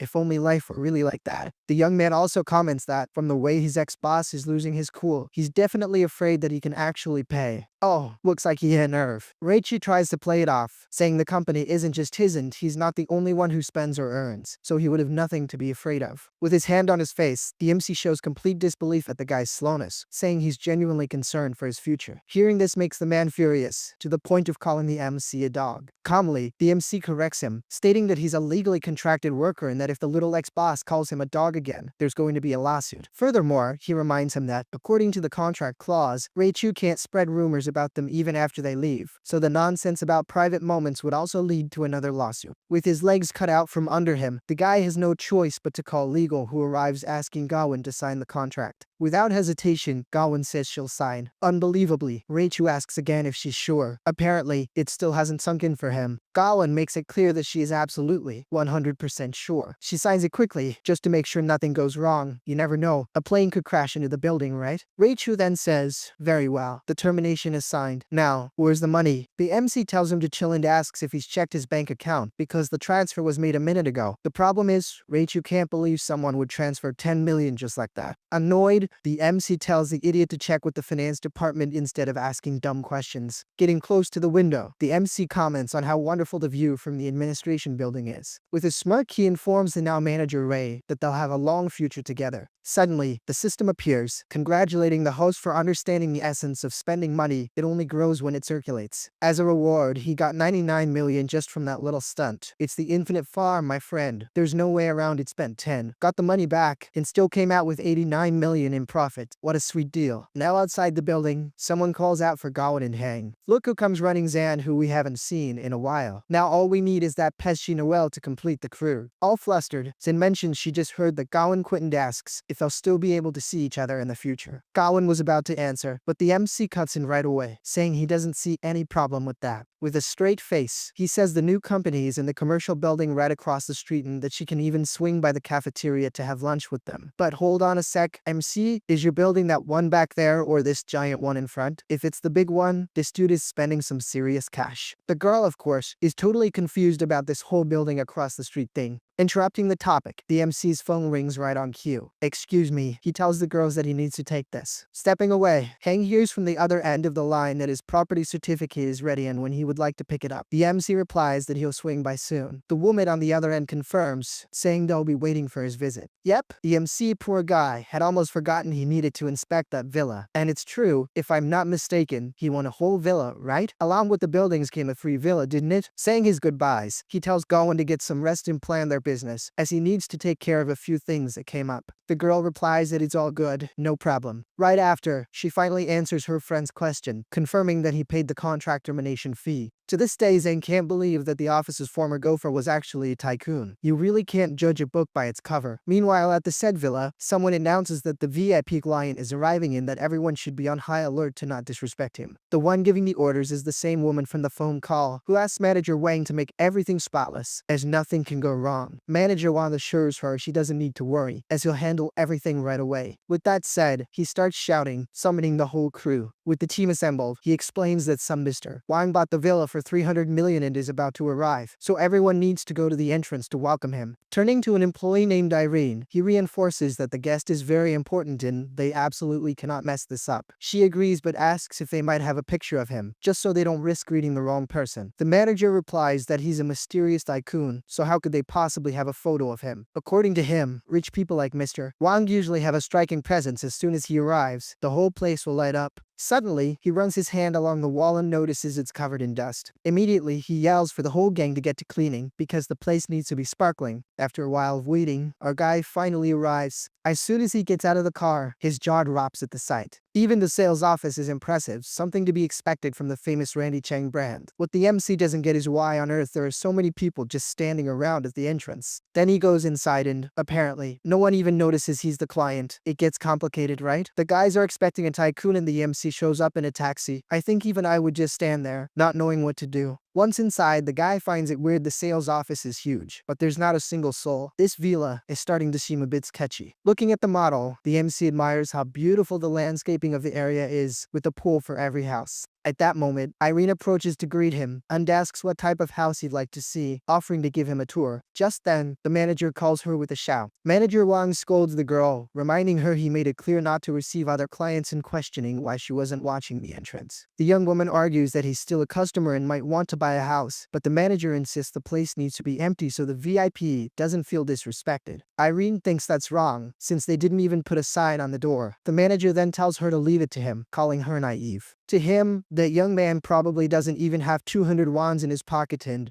yet he dares to walk in here to buy a house. It's laughable. Without any ceremony, the manager comes in hot, saying that some people don't know their place and that if he can't afford it, he should get out. The MC, completely confused, asks if the guy is talking to him. Out of nowhere, the manager turns to Irene and tells her to clean everything up because the VIP client is arriving and he can't find a single speck of dust. Hank questions the manager, asking how he can know if the house is any good without even looking. The manager replies that, based on his appearance, he doesn't even have 200 wands in his pocket, and the houses here cost 300,000. The problem, my friend, is that it's 300,000 wands P, or SQUAREMETR. Now it makes sense why he's calling our MC broke. The MC comments that the management of the place doesn't seem very good, since they judge people by their appearance, and that maybe it's not worth the price. But the manager retorts, saying he only says that because he can't afford it. The MC finds this situation hilarious, especially because his phone just started ringing. The person on the phone asks Hank if he's arrived at the sales office yet and says that if he has any questions, he can ask Manager Wang. The manager, upon hearing this, finds that voice very familiar. Without missing a beat, the MC adds fuel to the fire, saying that this manager Wang isn't being very nice and accused him of not being worthy of buying a house there, so he thinks it's best to back out and cancel the transaction. On the other end of the line, the woman shoots up from her seat, asking him to wait just a little bit and that she's on her way. She insists that it must have all been a big misunderstanding. For that reason, she begs him to wait and not to leave. In the next chapter, she's already in the car, telling the driver to head straight to Swan Bay as fast as possible. See, even the woman has a fancy car, and the MC wants to show up in a taxi. Man, the guy is a millionaire. Go buy some decent clothes. A cool car for Pete's sake. He's making life difficult for the rest of us. Inside the car, the now identified W. Anning is already on the phone, giving the manager a piece of her mind. Desperate, he tells her not to worry, because he'll fix everything. It seems the guy's penny finally dropped. Oh wait, no it didn't. He turns to Irene and blames her, saying he told her to clear the area and now the rich client is stressed out because of her. At this moment, the MC realizes the manager is dumber than a box of rocks. From the way he reacted earlier, the MC swore the guy had recognized the voice, but apparently it was just a mistake. To make matters worse, the blockhead grabs Irene's ear, complaining that it's no use being pretty if she can't do her job right, and now his job is on the line because of her. The poor girl can only cry, unable to say a word. As if that wasn't enough, Manager Wang shoves the MC and tells him to scram as fast as possible, calling him poor and a nobody. It's at this exact moment that our dear director arrives. And Manager Wang, without noticing, continues arguing with the MC, telling him to get lost. Quickly, he turns to greet his boss with a smile on his face, but she just walks right past him. In his empty head, he thinks the director is annoyed because the young man is still there. But of course not. She bows before the MC and introduces herself as Lee W. Anning, the Deputy General Manager. Looks like I got her name wrong this whole time, my bad folks. Anyway, W. Anning apologizes profusely, admitting that Manager Wang was completely disrespectful. The manager just stands there, completely lost, not understanding anything anymore. Her words begin to calm the situation, but the MC is still not in a good mood, not by a long shot. W. Anning promises they will improve their management and do everything to prevent this kind of discrimination in the future. Irene finally understands that the simple young man was the VIP client. Meanwhile, the deputy director is still there, begging for another chance. The now ex-manager finally speaks up and asks the director if this is for real, because he can't believe that kid is the wealthy client. The director scolds him, saying she warned him multiple times to never underestimate a client, but he just ignored her words. The The ex-manager thinks to himself that things have gotten really bad for him now. Wanning says he got arrogant just from selling a few large properties. That being the case, starting tomorrow, he doesn't even need to show up anymore. From now on, he is officially fired. In the blink of an eye, Wang is already on his knees. He begs the director not to do this, using the excuse that he has elderly parents and kids to support, plus his car mortgage. Funny, isn't it? In this manhwa, the guys always have the same excuse when they get fired. Grabbing the director's leg, he pleads, saying she knows his situation. Wanning cuts the drama short, saying he should have thought of that before, because this is a company, not a charity. You mess up, you're out. Seeing that's not going to work, he tries to grab the MC's leg, but we all know our boy doesn't give second chances to scoops. Irene already thinks she's done for, because if the manager went down, she'd be next. But the MC surprises her, saying she's a good salesperson and that the director should promote her to be the new manager. Wanning agrees on the spot and asks if they can finally see the property. The MC comments that it's getting late and asks if there's still time. Wanning assures him there isn't, that she will personally take him there. Meanwhile, Irene stands there, trying to process that she just got promoted. She can hardly believe it, wondering if it's all just a dream. Again, the system pops up. It's been away for a while, hasn't it, my friend? Back to work, are we? It congratulates the MC for being brave and just, and, as a reward, gives him a little heart. The MC is confused about what a heart is for and complains that he wanted a more practical reward. The system explains that it's a personal compliment, but that he shouldn't underestimate these compliments, as they can be useful at crucial moments. Of course, the MC doesn't put much faith in this, starting to think this system has taken up comedy. Sometime later, we're in the gigantic courtyard that leads to the villa's entrance. Yeah, my friend, that's a lot of money. The enormous gates of the property swing open, and inside, the entire team of management and security staff is lined up, waiting to welcome the MC. Back in the office,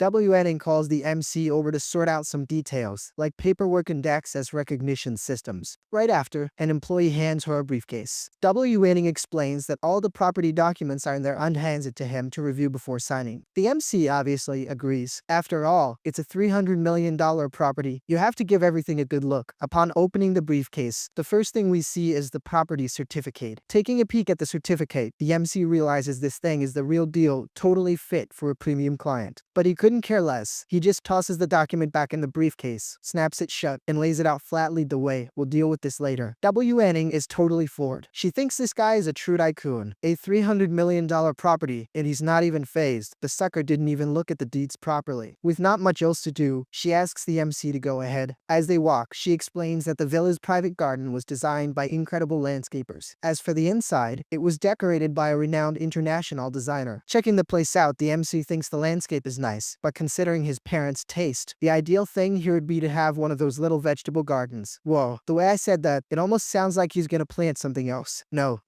I'm talking cabbage, eggplants, some little peppers, you know. No, nothing illicit here. Continuing the tour, the MC thinks everything there is incredible, as you'd expect from a luxury area, but still, it would be cool to plant some green beans or some bitter melons. The guy gets rich but can't shake that broke mindset. Me, with a house like this, you really think I'd be planting beans? At most, a little coconut tree or a mango tree. Wanning notices his reaction and says that if he's unsatisfied with anything, he can hire the designers to change everything. The MC finds the idea interesting and says he'll think about it, already concluding that he definitely needs some changes. At that moment, the system screams arrogance. The host found several flaws in a $300 million property in less than a minute and, as a reward, unlocked almost 99,000 points and a new look at teacup. The MC, messing around, asks if the system comes with skins now. With a little wink, the system explains that every time he advances to a new stage in life, the system will evolve too. The director, standing behind them, concludes that the MC must be from a very prestigious family, since not even the best designers could please him. Ugh, what an arrogant jerk, she thinks. To suck up a bit, she compliments the MC for acquiring the crown jewel despite being so young, predicting a future without limits for him. Yeah, not even I imagined he would buy the main house right off the bat. Wanning mentions that the CEO himself wants to talk to him about the generous payment, but the MC brushes it off, saying he didn't even spend that much. Yeah, 300 million is nothing, right? Practically pocket change. Not knowing what to say, the woman just says it's their duty and that they hope to count on the MC's support in the future. But on the inside, she's fuming. What do you mean 300 million is nothing? Ah, these darn rich people. But it's all good. They finally arrive at the main house. And, just to clear up the mess, I was totally convinced the MC had won an entire villa. But apparently, it's a property so huge it's basically its own village. My bad, folks. Sometimes my brain glitches. With Without further ado, Gwyn opens the door for the MC to enter, but the scene cuts to a woman asking her Uncle Zhang who bought the crown jewel, the main property in the entire district. The butler replies that it was a gentleman with the last name Hang who seems to be only in his early 20s. Man, upon hearing his age, the lady gets really curious. Early 20s, huh? The butler asks if the young miss would like him to investigate the young man's background, but she refuses, arguing that someone who spends 300 million on a property so casually is certainly no ordinary person, and an investigation could offend him. Strolling along, she asks the butler to select a suitable gift, as they will soon be visiting their new neighbor. After that, the scene changes again. Now, it's party time, my friend. And there's our boy, announcing that after 3 months of preparation, Gwyn Media is finally open. He gives a huge thanks to director Gwyn for her effort in training everyone and encourages the team to work hard, promising unimaginable rewards. Dude, you mentioned rewards, and who doesn't get pumped? Now everyone's motivated. If only my boss talked to me like that. But we know reality is a different story, right? Gwyn and the MC exchange a happy, knowing look. But then the scene flashes back 3 months, with Gwyn asking why she doesn't have to do live streams anymore. The MC explains that, for the moment, they don't have quality staff, so her priority is to recruit and train new talent, and that, as a bonus, half of the new streamers' profits will go to her. Surprised, Gwyn asks if that isn't a bit much. The MC calls her LGN's founding hero, saying that without her experience, none of it would be possible. But he assures her that as soon as the company stabilizes, she can go back in front of the cameras if she wants. After all the hassle, she says she's good and prefers to just stay behind the scenes. She's done with that live stream life. The days go by and, back in the present, we see a quiet morning at work. Chu is on his phone, checking out this Gwyn Media. He notices they really did hire a large number of streamers, but that's normal for a startup with good capital. The hard part is staying in the business. He wonders what's so special about this company that it thinks it can compete with him. Just then, someone comes in saying that Gwyn Media has set up shop right across the street, which can only mean a direct confrontation. Chu immediately gets up to welcome his cousin who just got back from a trip, and takes the opportunity to say he was just thinking of a way to crush Gwyn, all to ease his relative's worries. The cousin likes the idea and tells Chu to go ahead and show them who's boss in this industry. With the face of an obedient puppy, Chu agrees.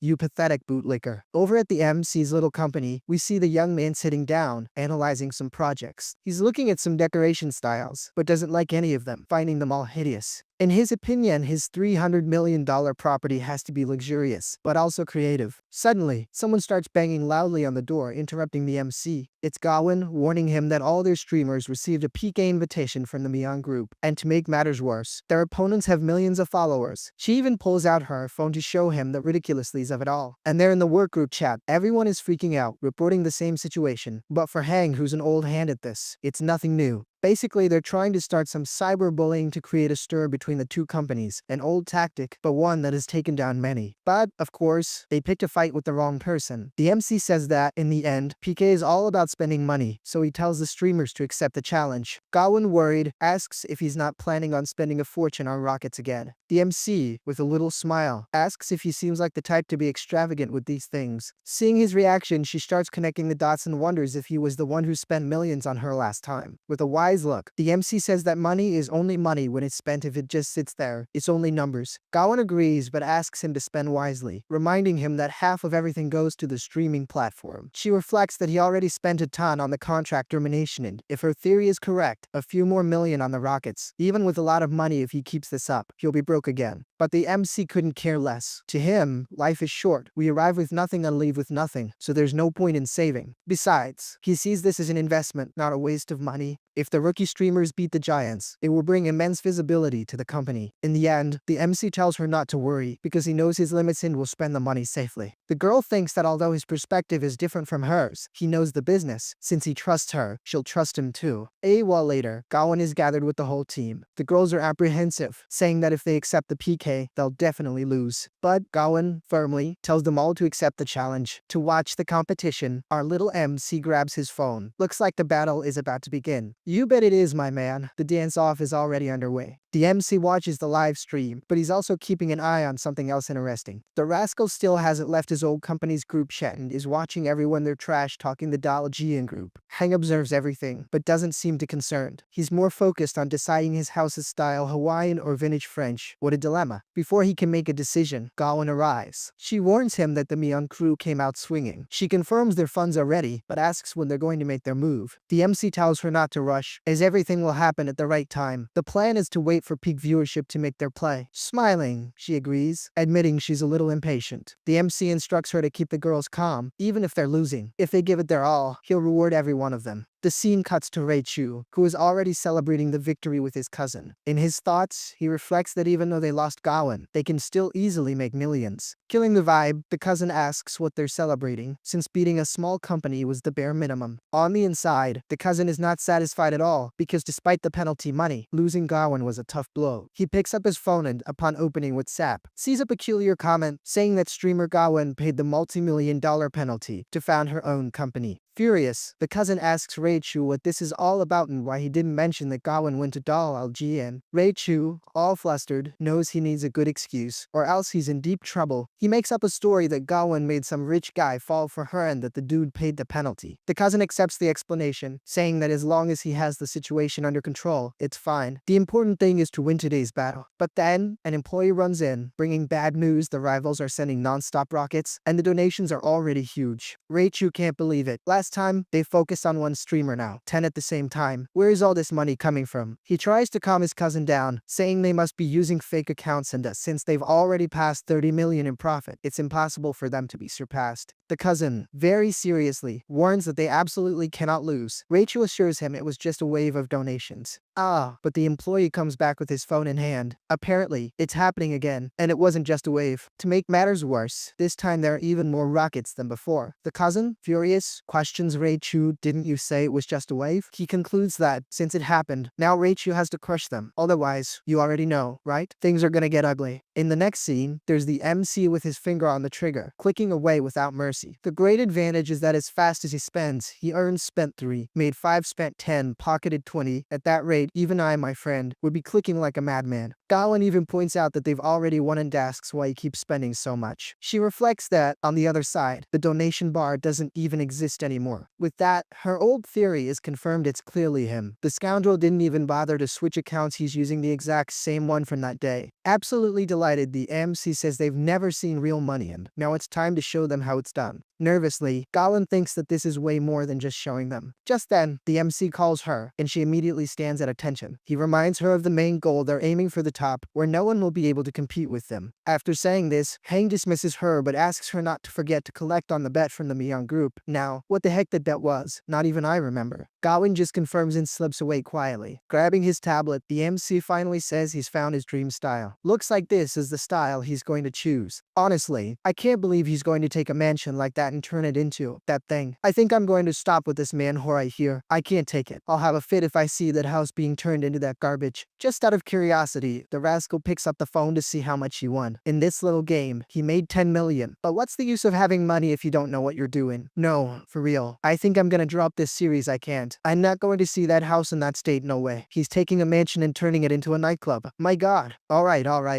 I didn't want to, but the editor forced me to record this crap. Now, in various traditional media offices, everyone is wondering what this company is. Who is this LG in media? This has become a mystery even for the streaming platforms. The girls now have at least 2 million followers each. Inside LG in media, the girls say their goodbyes and announce they're ending the stream. The first day was pretty tiring for them, but from the back our boy approaches. The girls comment that they can't believe they managed to win. Another even confesses she was scared at first, but thank God everything worked out. Our little MC announces that today's revenue will be divided according to the agreement's percentage, which gets everyone excited. But how much would that be? Is it enough to get rich overnight? Because, basically, the company grew and blew up in the media overnight. Just then, the little system appears, saying the MC was very generous and, as a reward, he'll get 500. Yep, just 500 bucks. Giving the system a little talking to. The MC complains that it's a bit crazy. 1 minute it gives a lot, the next, a little. It's starting to make him anxious. In the middle of the celebration, we see a little leg appear. Oh, but I've memorized that leg. I know exactly who it belongs to.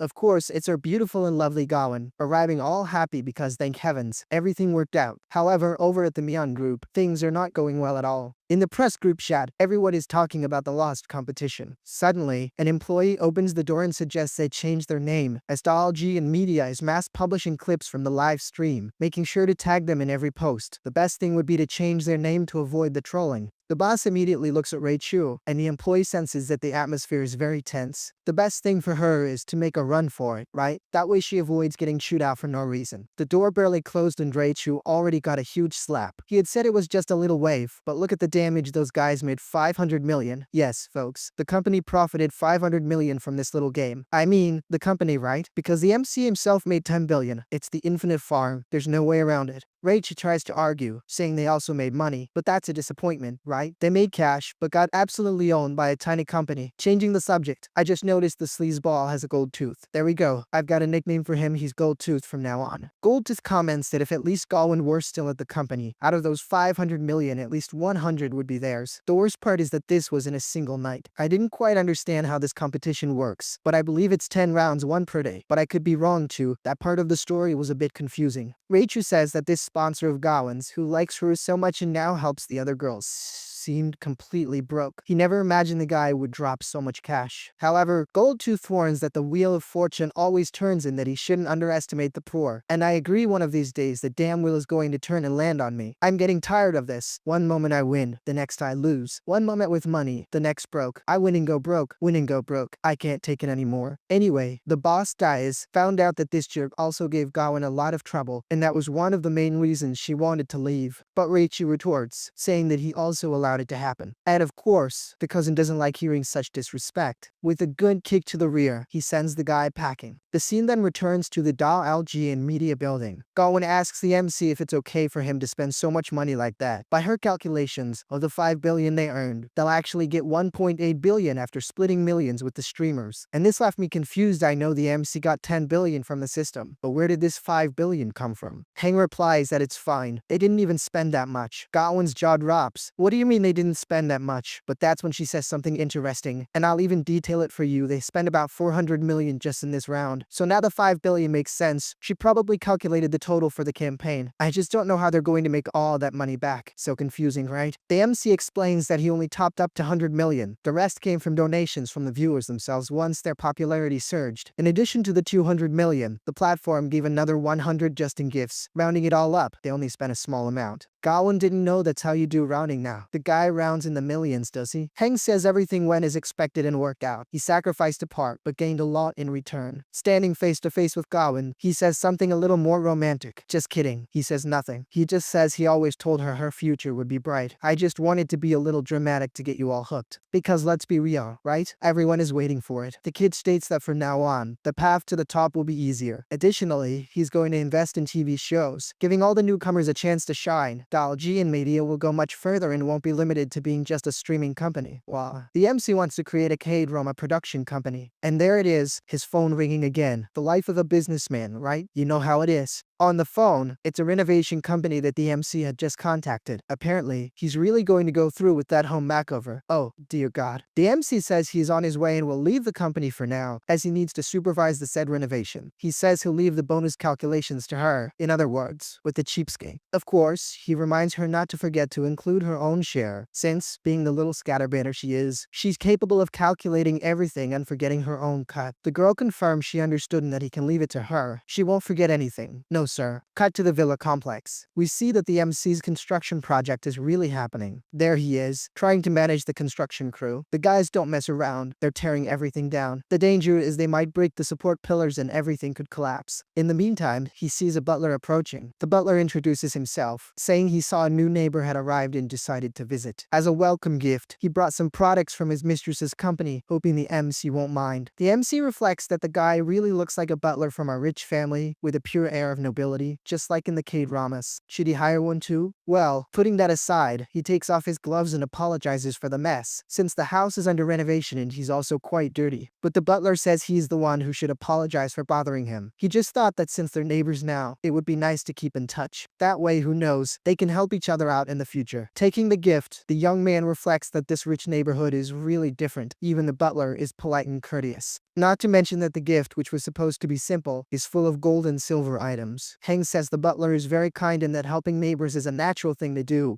As soon as he finishes his work, he will definitely drop by the other house. In this case, the other villa. With that, time passes and it's already noon. It seems the construction is still going at full steam. No, hold on. The MC is still working, but he realized he hasn't stopped yet. But you know how construction is, right folks? The clock hits noon, and everyone vanishes. Lunchtime is sacred. Answering the phone, someone on the other end invites him to a class reunion over the weekend and asks if he can make it. The person even drops a hint, saying they heard that girl he liked in college will be there. But you already know our boy is no fool. He knows this reunion is just for people to compare themselves and see who did better. The problem is he was always looked down on for being poor, even though the richest guy in the class was just a small business owner. But this time it's going to be different. So, this time he agrees to go. The man on the other end of the line doesn't understand why he accepted so quickly and wonders if it's because of the girl. This loser is probably the so-called businessman who always used to humiliate him. At the same time, in Ping Zio's villa, the butler is describing the MC. He says the young man is kind, polite, and didn't look down on him for being a butler. On the contrary, he showed great respect, even taking off his glove and wiping his hand to shake his. Ping Zio says she understands. And yes, folks, to be honest, I only just found out her name now, you know. Forgive me, I didn't say it before because I really didn't know. It only just appeared in the manhwa at this point. Suddenly, Ping hears a noise. She gets annoyed right away, thinking it must be him again. And there's her brother who, apparently, is quite the ladies' man and brings home a different girl every time. Ping scolds him, saying she's told him many times not to bring anyone there. But he questions his sister's attitude, introducing the young woman as his future sister-in-law. He says he's had his fun and now wants to settle down, planning to marry this Zixi girl. Weird name, right? Already playing the victim, Zixi asks if Miss Ping has something against her and if by any chance they have some misunderstanding to resolve. Ping, however, doesn't even bother to answer, simply turning her back and ignoring the girl. Putting on a show, Zixi says it's better if she leaves, since Miss Ping doesn't seem happy with her presence and she doesn't want to worsen the relationship between the siblings. The brother tries to calm her down, saying that Ping is just being dramatic and that she shouldn't pay any attention to it. But it's obvious that Ping isn't being dramatic, she knows exactly what she's talking about. Then her brother hits below the belt, reminding Ping Zio that according to their grandfather, she needs to get married to inherit the family fortune, and even implies that she must be jealous of him. Outraged, Ping retorts, jealous? Me, of all people? She throws it in his face that she just turned 20 and is far from thinking about marriage, and that, unlike her brother, she's not an opportunist who only thinks about the inheritance because her dignity is worth more. To finish, she reminds him that not just anyone can join the Ping family and asks if he's forgotten that their grandfather needs to approve the first marriage. A day after that whole mess with Ping and her brother, RMC shows up at this super fancy place, the Shenhua restaurant, and you're probably wondering what on earth is he doing there. Simple, he's on his way to that class reunion he got invited to. His driver, Gwyn, tells him she has to make a delivery for a client and will be back in about an hour. Our guy just gives her a thumbs up, totally cool with it. 1 hour is more than enough time for him to put everyone in their place and still head home. Whoops, just kidding, he didn't say it in those exact words. But let's be real, we all know how this script goes, everybody's about to get humbled. Our boy even thinks to himself that he's got a hunch he's going to rake in some serious cash today. Looking ahead, he quickly spots some familiar silhouettes. Yep, there they were, his old friends from school. The second the MC showed up, the crew started gossiping and judging, saying, "Look at that loser." In their minds, our hero must have landed a rich sugar mama, because the sweet ride he pulled up and cost at least 8 million. No way he could have bought that himself. Continuing their gossip, they figure this rich woman must be old and ugly, otherwise she wouldn't have picked Hang of all people. She must have been desperate. Just then, the blonde in the corner adds fuel to the fire, saying maybe it's not even a woman. What if it's actually an old guy, right? After all, the world is pretty open-minded these days. Getting closer, the MC confronts his old classmates, asking what their deal is. Are they jealous because he found a rich sugar mama? Or is it because none of them managed to find someone loaded too? Feeling the shade, the blonde girl claps back immediately. Me? Jealous of you. Honey, I don't depend on a man. Thank you very much. Cool as a cucumber, the MC apologizes, saying he had no idea. From what he remembered, she had married a factory manager, and there was even a rumor she ran off the original wife. With that one, he really hit nerve, and the girl was livid. Suddenly, the very next second, a fancy car pulls up, tires screeching, clearly trying to steal the show. Judging by the pose, you can tell the one wanting all this attention is a woman. Whoops, actually, it's Ping's brother, bringing along this girl Zixi. Seeing this, everyone's jaws drop and they start talking. Apparently, the girl's nickname in school was Goddess, because she was so perfect. And to make things worse, she wasn't alone, but with Ping's brother, who is filthy rich. Then, an old classmate jabs at the MC, saying he heard he only came because of the Goddess. And now that she showed up with a rich guy, what was he going to do? The worst part was he couldn't even say hi, since his rich girlfriend probably kept him on a short leash. Just out of spite, the MC goes over and greets the goddess, calling her Mengshi, so Zixi was just her nickname. A little awkwardly, she also says hi back to the MC. Without missing a beat, Hang announces that his rich girlfriend isn't controlling, so the dude over there could say whatever he wanted. In fact, he could keep fawning over the goddess all he wanted because he was going to find his seat. The second our guy turned his back, everyone started trash-talking him. They said he was getting way too cocky, and he was just a poser trying to act like a big shot,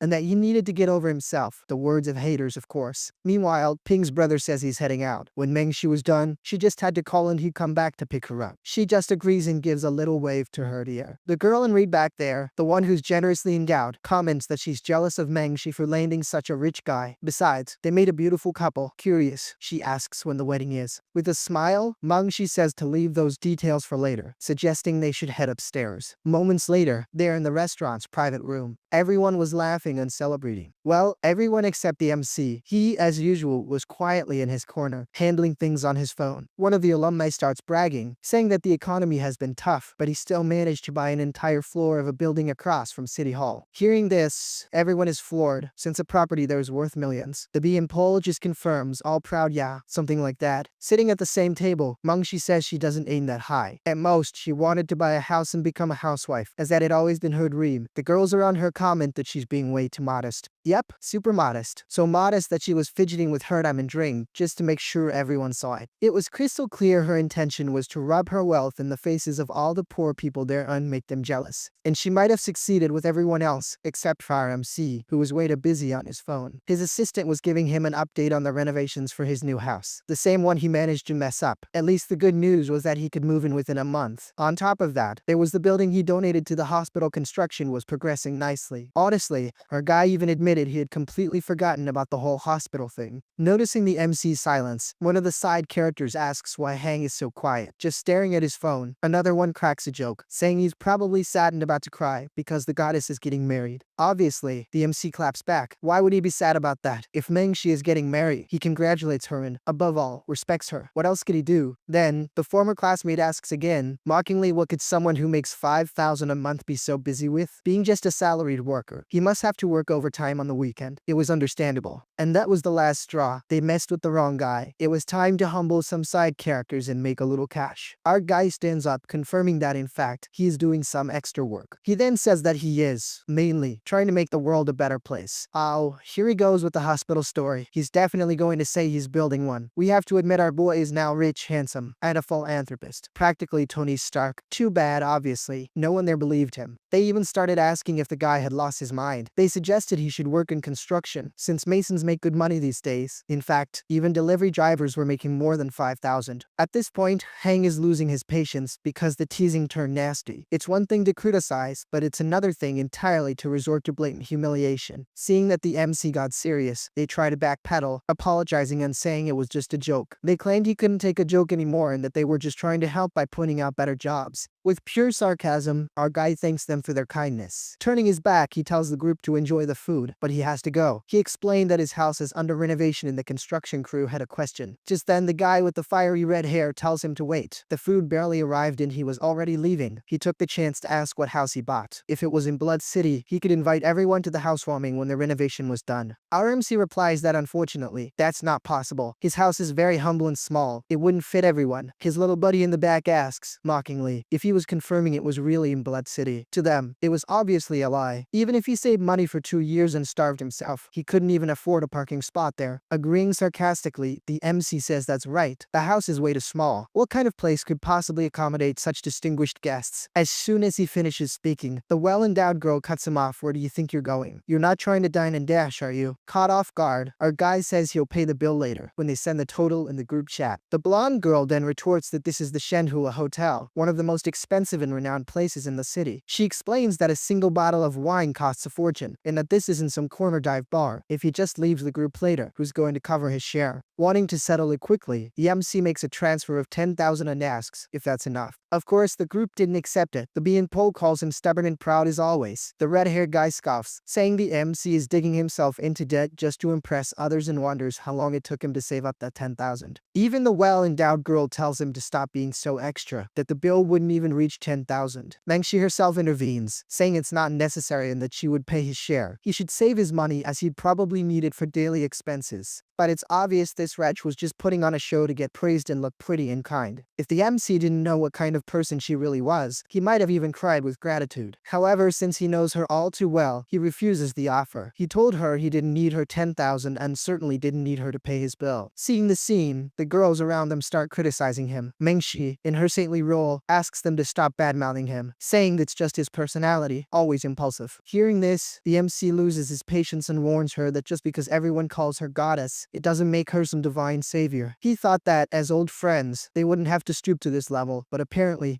the girl had absolutely no shame. Turning to the waiter, he declares that he will pay the entire bill for the meal. This is when he pulls out the VIP card, right? Time to show them who's boss. I was wrong. Actually, the one who stepped up was the guy in the suit. He says the MC isn't even qualified to pay, because in that VIP room, only a VIP member can settle the bill. Unfazed, the MC tells him to call the manager, because he wants to settle the bill. The waiter, however, informs him that the boss is busy and reaffirms that only VIP members can pay. With a victorious smile, the guy in the suit says that he is a VIP member and therefore can call the boss. Instantly, the waiter's attitude changes and he says he'll get him right away. I confess I still don't get why, but it seems like everyone there has a deep-seated hatred for the MC. Every single side character wants to humiliate him. Anyway, moments later, the manager finally appears. Our hero asks if it's true that only people with a VIP card can pay in the VIP room. The manager confirms. Faced with this, the MC says, alright, then I want to become one. Again, that bunch of people starts laughing at the MC. They comment that he's completely broke, let alone able to become a VIP member. With all the patience in the world, the manager explains that to become a VIP,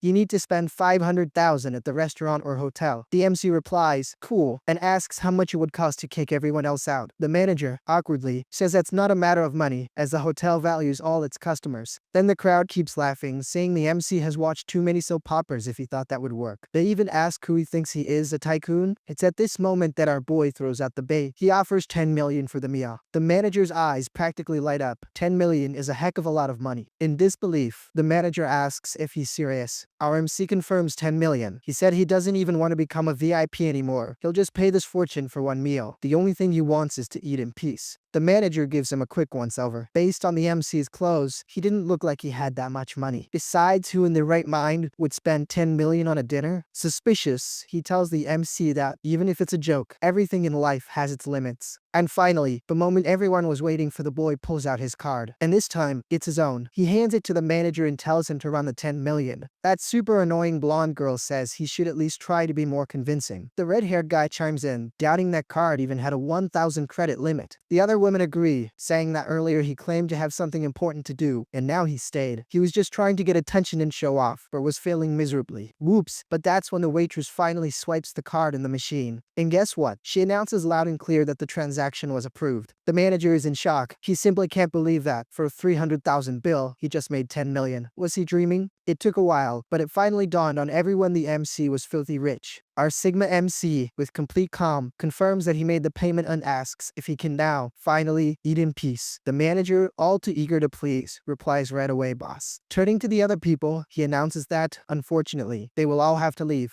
And it's in this moment of glory that our dear system shows up. It's been a while since this little rascal appeared. The system basically praises the MC instead of paying 300,000. He blew 10 million just to make a scene. For his audacity, the system rewards him with 20 million in his account, just to keep things chill. Outraged, the guy in the suit slams the table, shouting that they are all classmates and that Hank can't just aid, nor their reputation and kick everyone out. Next, one of the girls threatens him, saying that many of them are very influential in Blood City, and she asks if he isn't afraid of making enemies. Oh, my friend, our guy replies that he isn't, not at all. He explains that, from the moment they invited him, everyone's intentions were the worst possible. They just wanted to ridicule, mock, and belittle him to feel superior. A pure ego trip. He then questions why they weren't worried about making enemies back then. But if they want to maintain their reputation so badly, it's simple, just spend more than 10 million on a meal, just like him. To make it better, since they're all classmates, he proposes a competition. Whoever spends more stays. The girls start whispering that it's better to just leave, that it's not worth continuing with this. They could surely find another cool place. Whoa, hold on. Suddenly, someone enters the VIP room and announces that they will pay 10 million. I mean 10 million in one, just to one-up the MC. And he asks if he can leave now, since that was the bet. The person who dropped that line is none other than young Master Ping. Surprised, Mengshi asks why he came back, if it wouldn't interfere with his business, but the young master replies that she is the priority. He had barely said that before everyone started sucking up to the couple. Our MC finds the whole thing very interesting. The guy added just one measly coin on purpose, only to provoke him. Thinking for a bit, the name Young Master Ping sounds very familiar. He remembers that butler who visited him to deliver a gift, saying he served a young lady with the same last name. With an air of superiority, the young master asks why Hang has gone so quiet. Did he only have that 10 million to play with? He even comments to his fiancée that the opponent doesn't seem like a big deal, but Mengshi asks him to take it easy, saying that Hang just got a little carried away. Faced with the situation, our MC comments that, originally, this was supposed to be just a competition among the class. However, since an outsider insisted on getting involved, he actually appreciates the gesture. In his thoughts, he can hardly believe his luck he didn't expect another sucker to show up out of nowhere to help him farm more cash. Without even blinking, he tells them to add another 5 million to the game. Seeing this, the manager wonders what the heck is going on. Was this a battle of titans? In the end, he was the one profiting. Little did he know that, between the lines, the real winner was our MC. Not one to be defeated, young Master Ping retaliates and raises the bet to 15 million and one, just to keep up the taunt. Our guy with the utmost calm says that's no problem and raises his total spending to 20 million. Immediately, Ping raises it to 20 million and one, just to clash with the MC one more time. At this, the system chimes in, praising the host's attitude. The madman is a genius. Seeing all this audacity, it sends a bonus of 50 million to the MC's account. Furthermore, the system even leaves a message: feel free to keep going. It will only stop when our hero stops too. Mengshi, observing everything, thinks to herself that for sure, marrying a rich person saves a lot of headaches. Saying he was getting bored, the MC simply raises the bet to 30 million. In the same instant, the crowd encourages young Ping to continue, saying he can't fall behind. At this moment, Mengshi tries to understand why her dear has gone so quiet. If he lost, her reputation would go down the drain too. Inside, Ping thinks the MC must be insane to spend so much on a simple meal. Originally, his plan was to invest in that restaurant. He would pay with his card and then negotiate an equity stake with the board. But 30 million? That's way out of Ping's budget. Do they think he prints money? Yeah, Ping, the narrator here, already figured you'd chicken out in the end. Realizing the situation wasn't going to progress, one of the waitresses approaches and returns the card to the MC. With that, the manager begins the final count: 30 million, going once, 30 million, going twice. Seeing that no one else would make a bid, he prepares to end the dispute. In his mind, Mr. Ping concludes that these broke people aren't spending their own money. The plan was for Mengshi to marry him to strengthen the Ping family, but after this fiasco, things have gotten complicated. With a little smirk, our guy asks if his rival really isn't going to make another bid. Is he going to let it end like this? Luckily for the kid, his phone rings right in the nick of time. Asking the MC to wait, he steps away to answer the call. Our hero just says that's fine, because the food was getting cold and he was going to get ready to eat. Answering the phone, the young master asks what happened. On the other end of the line, his sister questions where he spent 20 million and one. Had he invested in some hotel? Rudely, Ping replies that it's none of her business and asks if there's anything else she has to say. In an innocent tone, she says she didn't want to get involved, but since Grandpa asked, she had to call.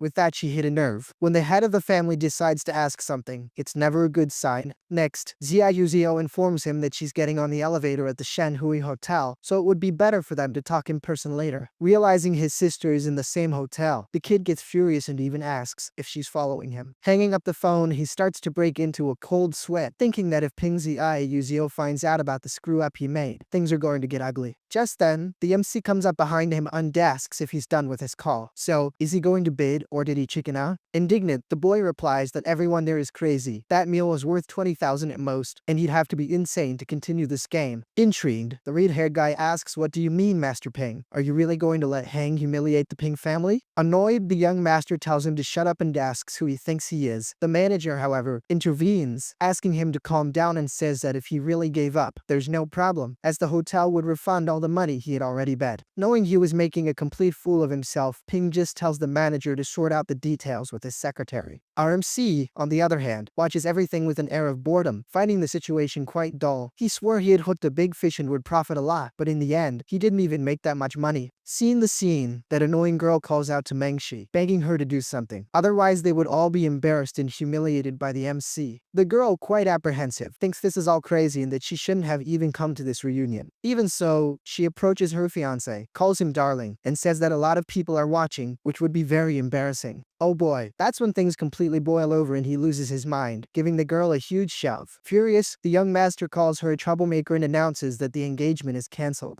To complete the humiliation, he orders that from that moment on, she is to stay as far away from him as possible. Shocked, the girl doesn't accept the situation. She reminds him that the young master had promised they would grow old together. Was he really going to end everything over 30 million? Without mercy, the young master replies that the Ping family's reputation has been trampled on and that, in the end, he only liked her for her looks. He admits he never truly loved her and knows full well she was only with him for his money. While the drama unfolds, our MC asks the manager if he can finally eat in peace now. The manager promptly replies yes and that he will clear the area immediately. As he's leaving, Ping turns to the MC and threatens him, saying he better be lucky enough to never cross the Ping family's path again. At that exact moment, the door opens and someone asks what he's talking about. And of course, the one who arrives is our beautiful and lovely Ziai Yuzio. Grabbing her brother by the arm, she demands that he explain exactly what the heck he did today. Without giving the kid time to explain, she shoves him aside and announces loud and clear that the Ping family will invest $1 billion in the hotel. With that declaration, everyone is stunned. The game that was at 30 million just jumped to 2 billion. Things just got serious. Next, Zia Yuzio requests that the manager clear the area, as she has some business to discuss with Hang. The side characters, confused, start to wonder what Miss Ping would have to discuss with that trash. The red-haired guy and the well-endowed girl think the same thing, but at least they admit to themselves that the MC is actually rich and that it wasn't a good idea to provoke him. Observing Miss Ping from behind, the MC thinks she's a very interesting figure. I mean, she's drop-dead gorgeous, that's for sure. Promptly, the manager asks everyone to please leave the room. Taking the hint, Jia Yuzio tells her brother that their grandfather is waiting for him at home. Realizing the mess he's in, the boy sees that he's on his own in this and that no one is going to help him. Furious, he leaves the hotel, but Mengshi runs after him. Desperate, she shouts that it was her fault and begs him not to leave. Before she can continue, Jia Yuzio also calls out to Mengshi and warns her from now on, if she wants to live peacefully in the city, she'd better not mess with the Ping family anymore. Of course, the girl is no fool and values her own life, so she simply turns around and leaves. The blonde guy too, finally, starts to leave the room. Lastly, the manager says his goodbyes, informing them that he is leaving, but will send fresh dishes for the two of them. Finally alone, Jia Yuzio says that now they can talk peacefully. RMC, very polite, says it's a pleasure to meet her. Then, she asks if he received her gift, explaining it was just a small token of appreciation. The MC confirms he received it and that he was planning to visit her as soon as his house renovation was finished. Next, Jia Yuzio apologizes for the incident with her older brother, explaining that he's always been like that and the family tries to keep him on a leash, but it's hard to control the guy. She sincerely apologizes for what happened and hopes he wasn't offended, asking him not to take her brother's words seriously, as the Ping family doesn't usually use their position to mistreat others. Furthermore, she clarifies that she didn't come to the hotel to create a conflict, but rather to prevent her brother's actions from tarnishing the family's reputation.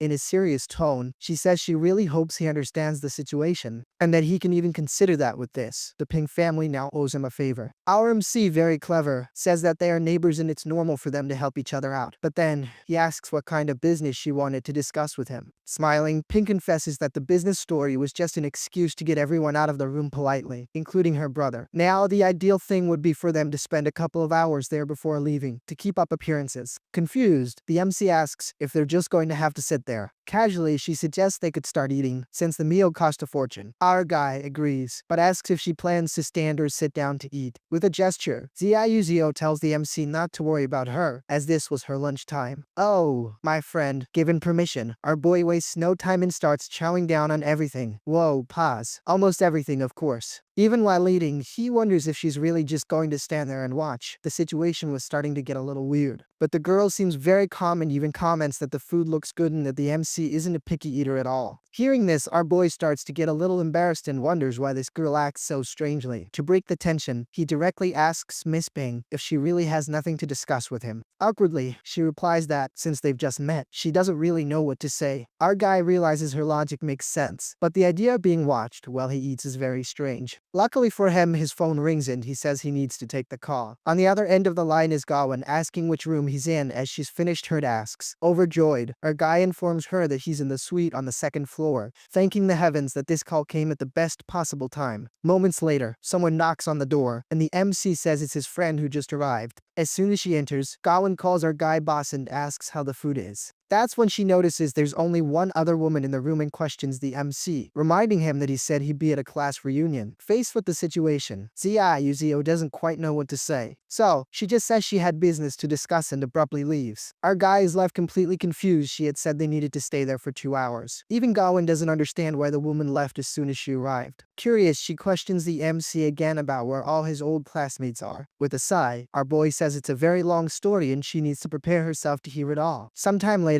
the girl is in disbelief. What do you mean? 30 million for one meal? Since that was the price, she suggests they'd better eat everything. Obviously, it won't make up for the cost, but it would be a waste to leave the food there. She finishes by wondering why rich people treat money like it's trash. With a smile, Hang says that if she sticks around, she'll end up seeing many situations like this. And, changing the subject, he asks what the client said. Gwyn replies that the product exhibition deal was closed with much better commission rates than she expected. She has already selected several streamers and even hired some writers to help improve the posts. Happy with the result, the MC praises her ability, saying that seeing her just as a streamer was truly a waste of talent. Of course, Gwyn is thrilled to hear that. After all, in the streamer life, she's been judged more times than she can count, including by her own family. And let's be honest, it's kind of understandable since her content was, let's say, a bit on the daring side. Responding to the MC, she says that if it weren't for him, she would never have had this opportunity and that she's very grateful for the chance he gave her. Our boy showed her she could be much more than a flirtatious streamer, turning her into director Gwyn, earning respect from brands and partners. In other times, that would have been unthinkable. With a smile, our guy states that this is just the beginning and that her future will be bright, with plenty of room to grow. An achievement like this even deserves a toast. A toast to the most dynamic duo in business. May this successful partnership last for a very, very long time. And of course, may it also bring in lots and lots of profit. However, even with the celebration, the MC says they should stop messing around and start eating. After all, that little table there cost a small fortune.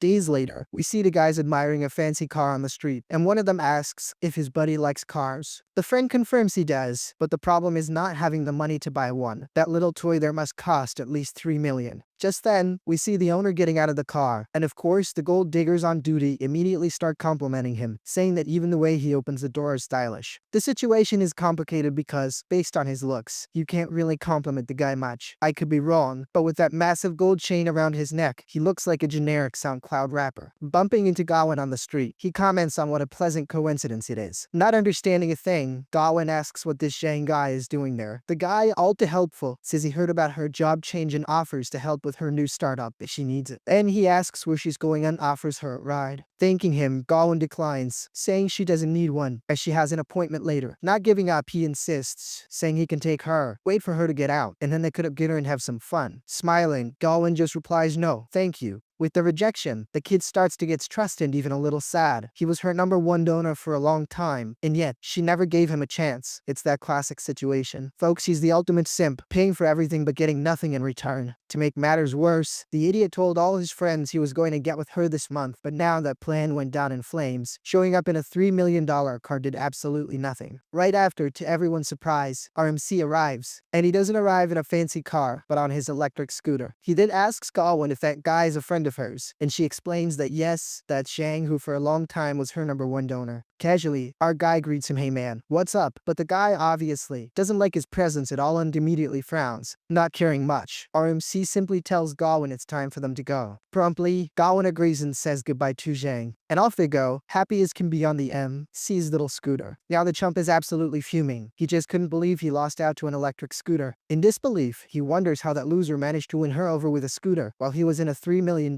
car. Since his sugar mama who supports him is away on business, he has a rare moment of peace and decides he's not going to waste it. Picking up the phone, he calls a girl, probably another gold digger, and invites her to eat crawfish, saying he knows a great place and that, of course, he's paying for everything. Amidst the city's terrible traffic, there was our guy, super chill with Gwyn. He even comments on how great the electric scooter is for short distances, avoiding all that traffic. The girl agrees, saying that, according to the map, their destination is just around the corner. Our guy reflects that the fancy food from the other day was actually pretty boring. For him, people need to appreciate the simple things, like the meal they're about to have. Arriving at their destination, the MC parks his scooter. Then, the two enter the restaurant side by side. The only thing missing was them holding hands. Oh my gosh, is that scene ever going to happen? Once inside while being served, Hang takes the opportunity to order a small plate of noodles from the waitress. Excited, Gwyn announces that this time she won't even use gloves and jokes that the MC can't forget to suck the crawfish head well to get all the seasoning. Our guy plays along and assures her that when it comes to heads, he's an expert. Whoa, MC, that sounded a little weird, huh? Putting that awkward conversation aside, our guy and Gwyn make a toast. You're not going to believe who shows up right at this moment. Yes, it's Yahello, who hasn't been seen in the manhwa for a good while. Seeing the MC and Gwyn there, she whispers for brother Zhang to turn back, suggesting that maybe it's better to go to another restaurant. However, since he also saw the two of them, he refuses to leave, saying that this place is great. The boy finally understands that Gwyn's excuse about being busy was just to reject him. In reality, she wanted to have a date with that loser. Angrily, he pulls X and Yuo closer in a clear attempt to make Gwyn jealous. But obviously, neither Gwyn nor the MC understand what's happening. The wannabe rapper then announces that he's going to invest in another girl and that, from now on, he will become X and Yuo's #1 donor. But, as expected, both Gwyn and the MC couldn't care less about their presence. They're more concerned with devouring the crawfish heads. In her thoughts, X and Yuo reflects that Gwyn is getting cocky just because she got Hang. But it's no problem, because now she's going to steal her #1 fan and, with Jang's help, she'll get lots of promotions. Seeing the scene, Gwyn comments that Jang is a scumbag and even asks the MC if she should warn X and Yuo. Wisely, our guy says no, because you reap what you sow, and it's better for them not to get involved. On the other side, X and Yuo compliments the smell the food offers to peel a crawfish for brother Zhang. Overjoyed, Zhang says that X and Yuo is a great girl. The scene gets to the point where she's feeding him with her own hands. But that's when someone shouts Zhang's name on desks, what the heck he's doing. Desperate, Zhang tries to sneak away to avoid getting caught. But of course, there's no time, and his sugar mama already grabs him by the arm. I thought this one was a sponsor or his manager, but no, it's his woman. She yells that she went on a business trip and the jerk still cheated on her. Zhang in turn tries to explain, saying it's all a misunderstanding. He knows she usually falls for his smooth talk, so all he has to do is say a few sweet words and she'll calm down. The woman, whose name is Lin, turns to X and Yuo and asks if she doesn't know he has a girlfriend. The girl thinks this is the worst possible moment for this to happen, right in front of Gwyn. The woman vents, saying she bought him a car, a watch, and a house, and still gives him an allowance. But even that isn't enough. She screams that he cheated on her behind her back with a mistress. Where's his character? Hold on, folks. I'm about to say a prayer, Lord. If you're listening, know that your son here is ready. Send one of these into my life. It doesn't even have to be such an expensive car. I don't even like watches. But I promise I'll clean this woman's whole house. It's just for the allowance. Okay, and a little car. Just so I'm not greedy. I swear I'll never cheat. Your son is ready. You can send her my way. The scumbag jerk Zhang has the audacity to say that he's the victim in the whole story and that the girl forced him. Hearing this, Lin doesn't think twice and lands a huge slap across X and Yuo's face, calling her a gold digger and every name in the book. To complete the theatrics, Zhang even gets on his knees, swearing to the woman that he's innocent and that the other girl seduced him, reaffirming that his feelings for her are true. Outraged, X and Yuo yells that it's a lie. Yeah, X and Yuo, you got played. This guy isn't rich, he's actually a gigolo, and all his money comes from a sugar mommy. Lin asks if he really has feelings for her. Of course, the sly guy isn't stupid and says yes. So, she says okay, but now he'll have to prove it. Man, the scumbag actually goes after X and Yuo. This guy has no sense of danger that could get him in serious trouble. Hurt and almost crying, the girl asks if he's lost his mind. Cynically, he replies that she's the crazy one, who's always clinging to him for free food and drinks and has invited him to dinner several times, but he always refused. He even asks how she can be so shameless. X and Yuo denies everything, saying he's slandering her and that she didn't even know the chump had a girlfriend. In the end, she's a victim too. Observing everything, our MC starts to get up. Gwyn sees the scene and confesses that she's happy, thinking that, even though the MC said you reap what you sow, deep down he's a good-hearted hypocrite and is going to protect the girl. In the middle of everyone, he simply picks up a plate from the table. Calling the MC a loser, Zhang asks what he thinks he's doing. Whoa, my friend. It seems our guy really got angry, because he didn't think twice and sent the plate flying at Zhang's face. The one who doesn't understand this at all is X and Yuo. And to make the situation of getting hit by a plate even worse, the contents of the plate were very hot. The older woman asks who the MC is and why he's getting involved, questioning if he's crazy. Our MC replies that they are both shameless and asks if she can't even keep her little toy under control, suggesting she should stop embarrassing herself in public. Hearing this, the woman knows she doesn't have much to say. Annoyed, Shang threatens the MC, saying he started a fight and now he's going to get beaten up. Very calmly, our guy replies that he'd love to see him try. Meanwhile, Exinua wonders if the MC is really willing to fight to protect her, even after she made fun of him so much in the past. Whoa.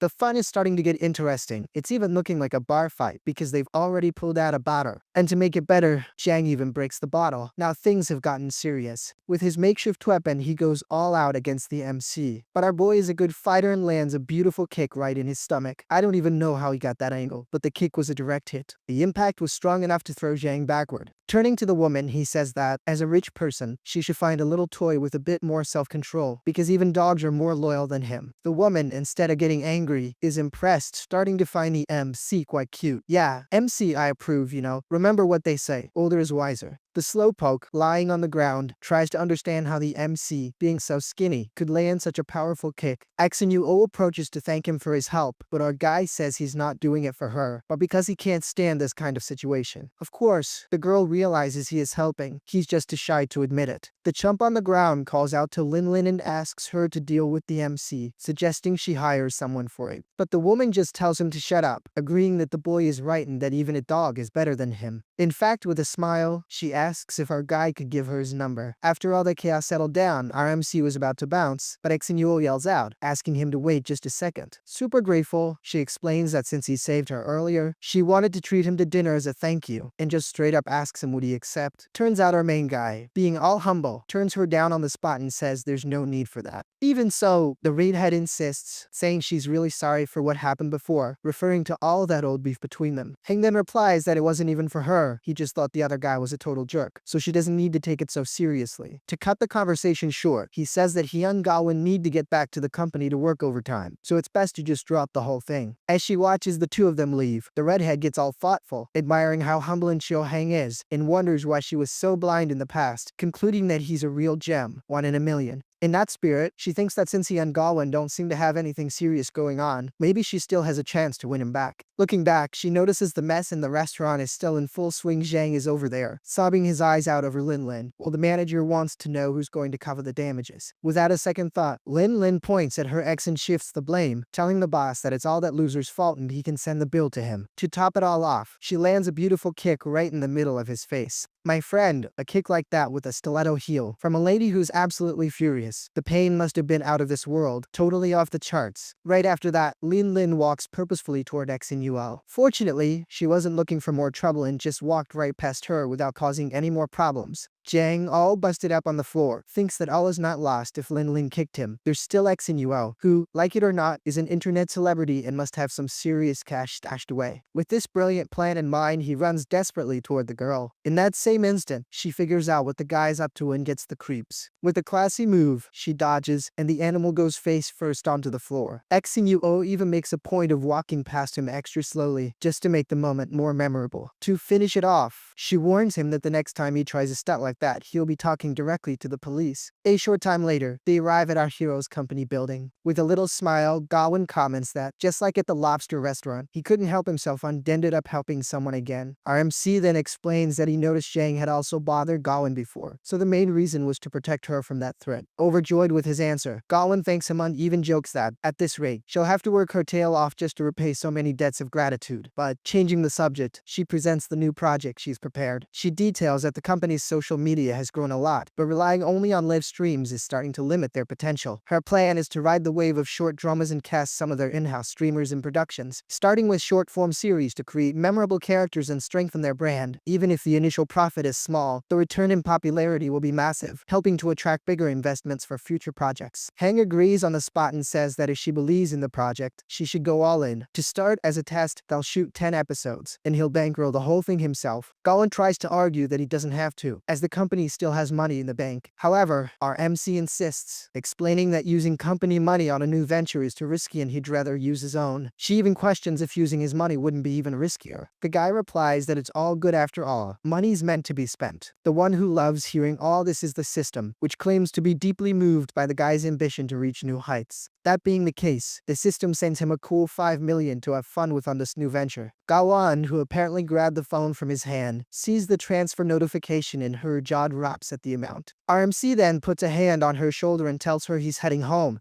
as he still needs to supervise the renovations, and advises her not to stay up working too late, reminding her that health comes first. Promptly, Gwyn agrees and promises she won't overdo it on the overtime. Arriving in his upscale neighborhood on his humble little scooter, Hang immediately notices a ruckus that's way too loud for that time of night. The drama is between young master Taihee and Mengshi. She's there, begging him not to do it, but he accuses her, saying he knows it's all about money and he doesn't want her around anymore. Shoving her, he tells her to get lost before he calls security. And let's just put it on the record that, as it always goes in these stories, anyone who gets physical with a woman usually ends up getting wrecked later. The huge stroke of luck for this guy is that he's filthy rich, so he just walks away and nothing happens to him. The girl, who was in tears on the ground, is suddenly offered a tissue by our MC. Whoa, what kind of compromising position is that, young man? What is this scene, for crying out loud? The camera even tries to change the angle to see if it helps, but the situation is still pretty weird, you know. Mengshi, already on the defensive, asks if Hang just showed up to laugh at her misery. The guy, however, says she's imagining things and that he was just passing by. Suspicious, she asks if he came to this rich neighborhood on business. RMC denies it and explains that his house is under renovation, pointing to the mansion and saying he just came to check on the progress. Completely stunned, the girl asks if that giant mansion is really his. With a smirk, Hank confirms it belongs to his family, but that, in the end, you could say he bought it. Faced with this revelation,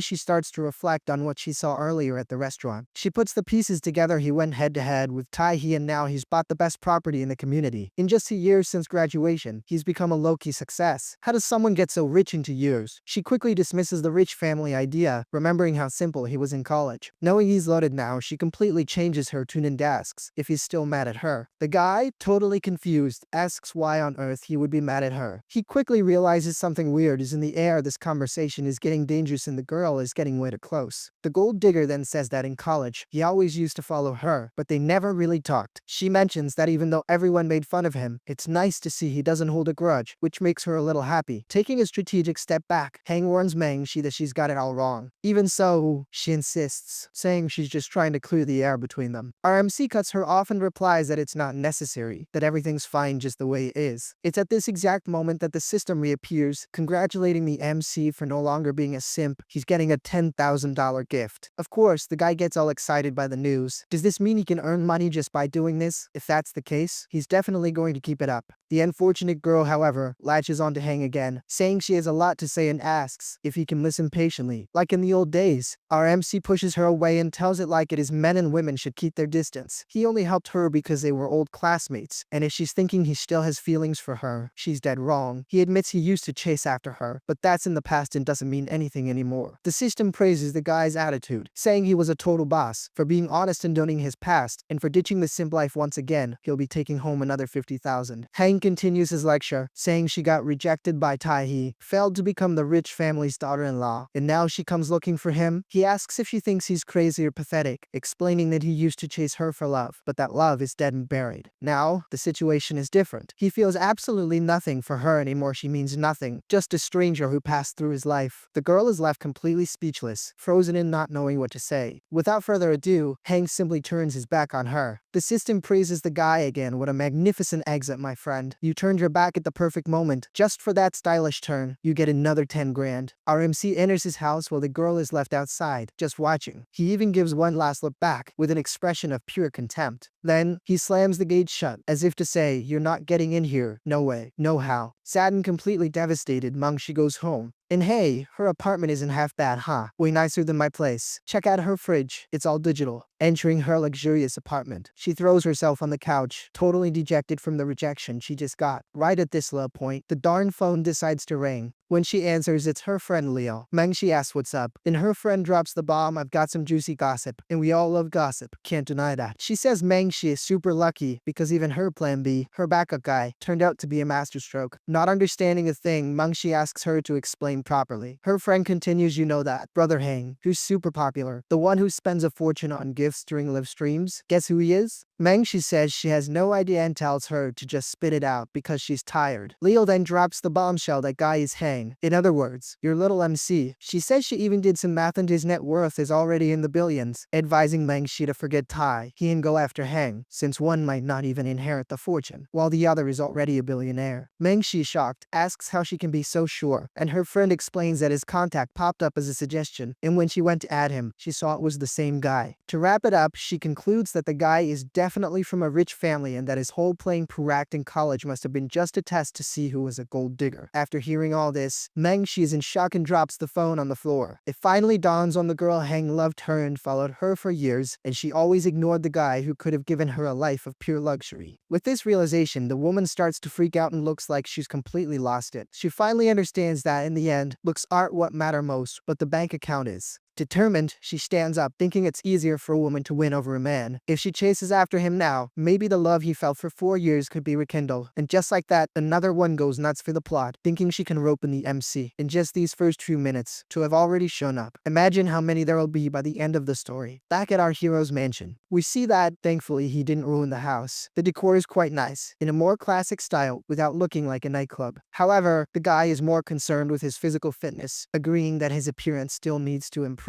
After all, having money but no health is a huge tragedy. He needs to start working out, like yesterday. With that decided, the kid resolved to build a home gym and hire a top-tier personal trainer. Immediately, he starts researching the best professionals on the market, and, by the looks of it, he found one who seems well suited for the job. But before he can do anything, a giant system screen pops up right in front of him. The system informs him that it has detected 2 deeply regretful women at its front gate, and with that, the criteria for a system update have been met. Our MC is surprised to realize the system is getting an update. The little system then announces that the regret plugin has been activated, with a special reminder when someone's regret level reaches 90%, the MC receives 5 points to distribute among his attributes. Currently, Xenuo's regret is at 50%, but Mangshi's has already hit 80. He's confused as to why Mangshi's level went up so much, so fast. Taking a look at his own attributes, you can see the MC isn't all that great, but at least he has more intelligence, which helps. To wrap things up, the system announces that to start using the new plugin, he'll get 5 free points to distribute as he wishes. Without wasting any time, our MC dumps all the points into strength. After all, wasn't he just thinking about starting to work out? In that very instant, he already feels the difference in his body. Too bad he already paid for 20 sessions at the gym, otherwise he could have gotten jacked just by leveling up his stats. But whatever, the money's already spent and you can't let it go to waste, right? If you paid, you gotta use it. Now, however, it's time to buy some furniture for his parents' house, since the new residence is ready. The next day, our hero arrives at the gym, which is definitely fancier than any Planet Fitness. At the front desk, the attendant asks if he's here to work out. He confirms, explaining that yesterday he bought 20 personal training sessions through the app under the name Hang. She asks for a moment to check the system. While he waits, the MC checks out the place for real. The gym looks top-notch, with brand new equipment, a quality crowd if you know what I mean, and everything is super clean. Just then, the attendant confirms his order but informs him that he needs to become a member to activate the sessions. Hang, surprised, asks if the membership and the training are billed separately. She confirms they are, explaining that they have monthly, quarterly, and annual plans. Since he bought 20 sessions, the monthly plan would be the most recommended, and if he signed up right now, he'd even get 3 free sessions. Hang is outraged the personal trainer works for the gym he paid $2,000 per hour, and on top of that, he has to pay a monthly fee? Seriously, these gyms really know how to fleece people. Seeing his face, the attendant, a bit embarrassed, asks if he's made a decision. Our MC replies that he has. He's going to cancel all the private sessions he booked. With a sarcastic smile, he comments that the cost of the 20 sessions was $80,000. If it were his business, the membership would be free for anyone who bought classes. But without further ado, he just wants his refund. Then the lady tries to explain that it's company policy and asks him to reconsider. But our hero is set. She then says that, unfortunately, that's fine, but the refund needs the boss's approval. Hang, already out of patience, tells her to go get him then. After all, money is meant to be spent, sure, but wisely. You can't just go around burning cash like a madman, and most importantly, you can't let yourself get played. Even the system pops up again, agreeing with him it's one thing to spend a lot on something worthwhile, but it's a completely different thing to spend money and still be played for a fool. Breaking the MC's concentration, the gym's boss finally shows up. Curiously, the boss seems to recognize our hero. Likewise, the MC recognizes him too, asking point blank if this gym is his. The buff dude tells the employee to get back to work, saying he'll handle this himself. This guy is Ta Yaran, 27 years old, a former schoolmate of the MC, a rich and famous playboy who only went to class to hit on the fresh freshman girls. In short, a complete loser. Already all relaxed, he asks if the MC really booked 20 sessions. Hank confirms but says he wants to cancel. Tyron then scoffs, saying he gets it. It was probably a little too steep for his wallet, right? Our MC replies that it's actually the opposite. It seems like he's the one who doesn't want to release the refund. But Tyron deflects, claiming that 80,000 is pocket change for him and not to worry. He only came over because he saw a familiar face. By the way, Gao Yuan works there. Out of nowhere, the psycho yells, Yuan, come here real quick. He comments that it's probably been a while since the MC has seen her and that she was even talking about him the other day. It's at this moment that the girl arrives, all chummy, calling Tyron Huddy. You could almost say she's a knockout, but not really. The girl's built kinda wonky. Looks like the big guy upstairs was feeling lazy during creation. Promptly, the system announces that Gao Yuan has been enrolled in the Regret Development Program. Right after, the MC opens up her stats. Well, nothing too out of the ordinary. It's a bit annoying that her attractiveness is 8 out of 10, which seems a little exaggerated but okay. Her current regret level is at 0. Our hero thinks that it's time to farm some points. At least the good news is that he just needs to make the girl regret everything she did to him. In the past, the kid was pretty naive and didn't realize he was being used. He genuinely thought the girl cared about him. We see a flashback of this character. She comments that she saw the MC receive a love letter, but advises him not to get distracted. She says it's normal for people to like someone as excellent as him, but that it was just a bet, so he better be careful. She just stopped by to let him know.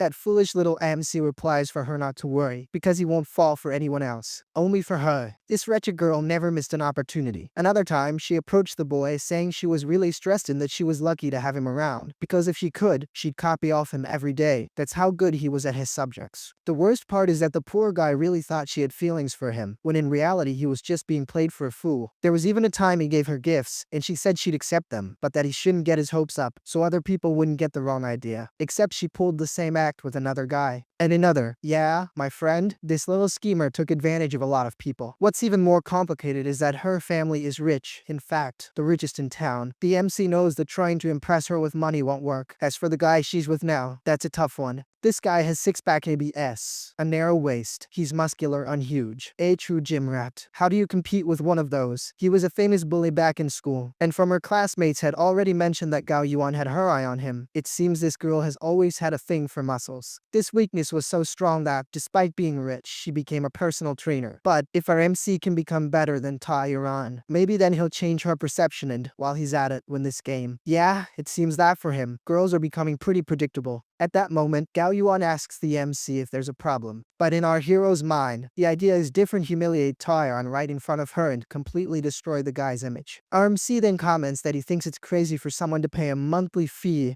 after already buying 20 private lessons. Tyron replies that it's normal in the fitness world and that if he thinks it's expensive, he can just skip the personal trainer and work out on his own. He even mocks him, saying that office workers already get plenty of exercise just from riding the crowded train. Hang retorts that that kind of exercise barely counts, but since Gao Yuan works there, he'll pay for a year-long membership to show some support. If he likes it, he'll renew it later. Tyron pulls Gao Yuan close and tells the MC not to pretend to be rich, otherwise he'll have to skimp on food later, because there's no point in working out without eating properly. In this idiot's head, the MC is still hung up on Gao Yuan, but too bad, because she's his now. Big deal, the girl is all clumsy anyway. Our hero plays along and says that he is, in fact, a bit short on cash, but since his old classmate understands the situation, why not give him a discount? Man, Tyron got all awkward when it came to thinking about giving a discount. However, the MC reminds him that, after all, he and Gao Yuan were in the same class. He even reflects that back then, Tyron wasn't even rich, but Gao Yuan chose him anyway. That's a sign she doesn't care that much about money. Besides, for this loser to open a gym of this size, he definitely borrowed money. As much as our hero has an immense desire to buy the gym just for the treatment he received, he decides to keep up the poor guy act. Tyron, wanting to show off, says that for Gao Yuan's sake, he'll give a 40% discount. He brags, saying no one has ever gotten that discount, so the MC should be grateful. Also, to make up for the confusion, the 20 classes he bought will become 30. He finishes by warning that the MC better work hard or he'll become a joke. He also says he needs to eat more, so he better find more money. Inside, our MC is writhing with anger, having to take it all in silence. He thinks this idiot talks too much, but for now he has to play it cool. Tyron calls an employee to help Hang and says that now he needs to leave to do some sets with Gao Yuan, if you know what I mean. At least the girl says goodbye to the MC and wishes him good luck. She even thinks the guy has a cute face, too bad he's a bit thin. Just then, the personal trainer approaches and asks if the MC has ever trained before and which muscle he wants to focus on today. But our hero replies that today is not going to work as he's busy. Let's do it tomorrow, cool? Of course, the personal trainer is visibly irritated. To him, the MC is just another rich kid who comes to the gym, takes a picture, and leaves. But for Hang, everything is going perfectly. He actually wants everyone to underestimate him because that will make his revenge so much sweeter. Arriving at his stylish little scooter, he asks the system to open his stats. This time, our MC notices something very interesting. He grew a centimeter. He wonders if by continuing to increase his strength, he'll get taller and taller. If that's true, he's going to become a monster. But the system quickly bursts his bubble, saying, no, he won't. Hold on, it's not that chaotic, my friend. The scenario he imagined is basically impossible. It's not possible, but if it were, it wouldn't just be his height that would increase, you know? Something else might shrink to compensate. But that's up to everyone's imagination. Our MC then reflects, thinking the system is getting pretty sassy. But anyway, he asks the system to show him X in New Ozen Meng she stats. With the data of both girls in front of him, the MC thinks that his strength is at 23. He only needs 17 more points to reach the maximum for a normal person. The question is which one should he focus on to gain points faster? It seems Meng she only needs 20 more points of regret to reach the max. And what's the reward for hitting 100%? It must be something really good. So, it's decided she will be the target. Speaking of the devil, the crazy girl is over there, getting all dolled up, believing she still has a chance with the MC. After all, he was in love with her for 4 years. Yeah, our hero really has a thing for complicated girls. Anyway, the girl is there getting all pretty, applying some relatively light makeup. She makes her lips super glossy. But the final touch, the one that really counts, is flawless hair. As soon as she finishes getting ready, guess what? A call from our MC. She then thinks that he called at the perfect time because she was just about to call him herself. She's convinced he's already over his anger after all. It was for years of love. To her, men like that are easy to manipulate. If she plays his game and shows a little submission, the simp will fall for her in a heartbeat. At that exact moment, a notification arrives from the system for the MC. Her regret has increased by 1 more point. He finds it funny, since she hasn't even answered the call yet. This seems interesting. Apparently, being too eager doesn't work with her, so she likes to be chased, huh? Good to know. He reflects that, in the past he was only interested in this crazy girl because she reminded him of Gwyn. Since he couldn't have the original, it was almost love at first sight for the copy, but he never imagined he'd get so involved, to the point of almost completely forgetting Gwyn herself. He was a simp for years only to later find out that the girl was actually into muscle heads. What a huge disappointment. Mengshi finally answers the call and asks if the MC needs anything. He replies no, it's nothing major. As soon as she answers, she already thinks he's falling for her again and that he's definitely going to ask her out. But our MC just asks if she remembers that tissue he lent her. Well, he wants it back. In that instant, reality hits the goddess like a ton of bricks. What's even worse is that it wasn't just her world that came crashing down, the call did too. Just then, the system comments that the host is killing it. No romance, hung up on her. It was quick and direct. This direct attitude left the system floored. Because of that, he's getting a reward of 666 yuan. The one who didn't understand a thing was Mengshi, who in their right mind asks for a used tissue back. Outraged by the idea, she settles into a, let's say, very inviting position. But on second thought, a switch flips in her head. She starts to think that the MC actually wants to meet her, but is too embarrassed to admit it. That has to be it. Only a weirdo like him would come up with such a lame excuse. Come to think of it, he was always kind of like that in college. Yeah, that must be it. But then, does that mean he has some peculiar tastes? Like a special interest in things with her?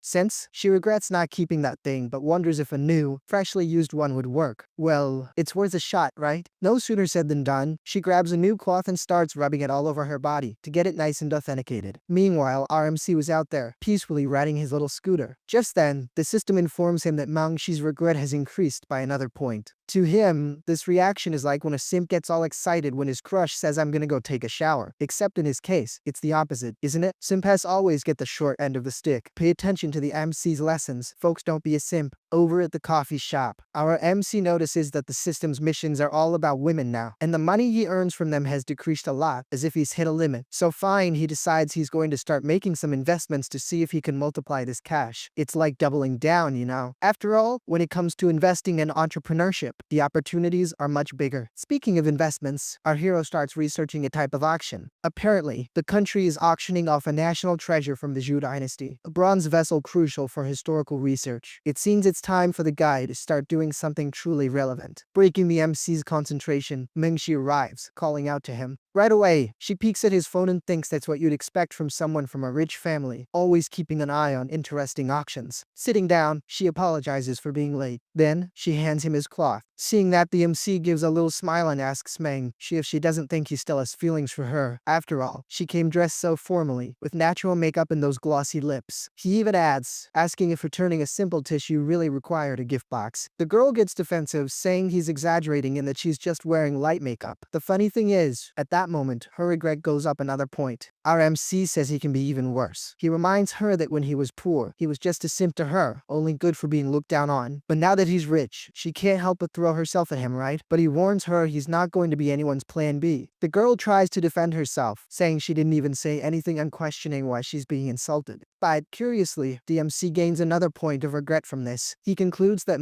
she must be a masochist. She pretends to be mad, but her regret level keeps climbing. That being the case, she'll have to forgive him, but he's going to have to keep being a jerk. The girl tries to argue, saying how can he think that of her? She always dresses well. She also asks why, if he planned to dump her, he didn't just reject her once and for all. Our hero replies that, naturally, he wanted to see her face when her expectations were completely crushed. Exactly like she used to do to him in high school. He asks how she feels now, and if this is the first time she's felt something like this. But she shouldn't worry, because there will be a second, a third, and maybe even a fourth time.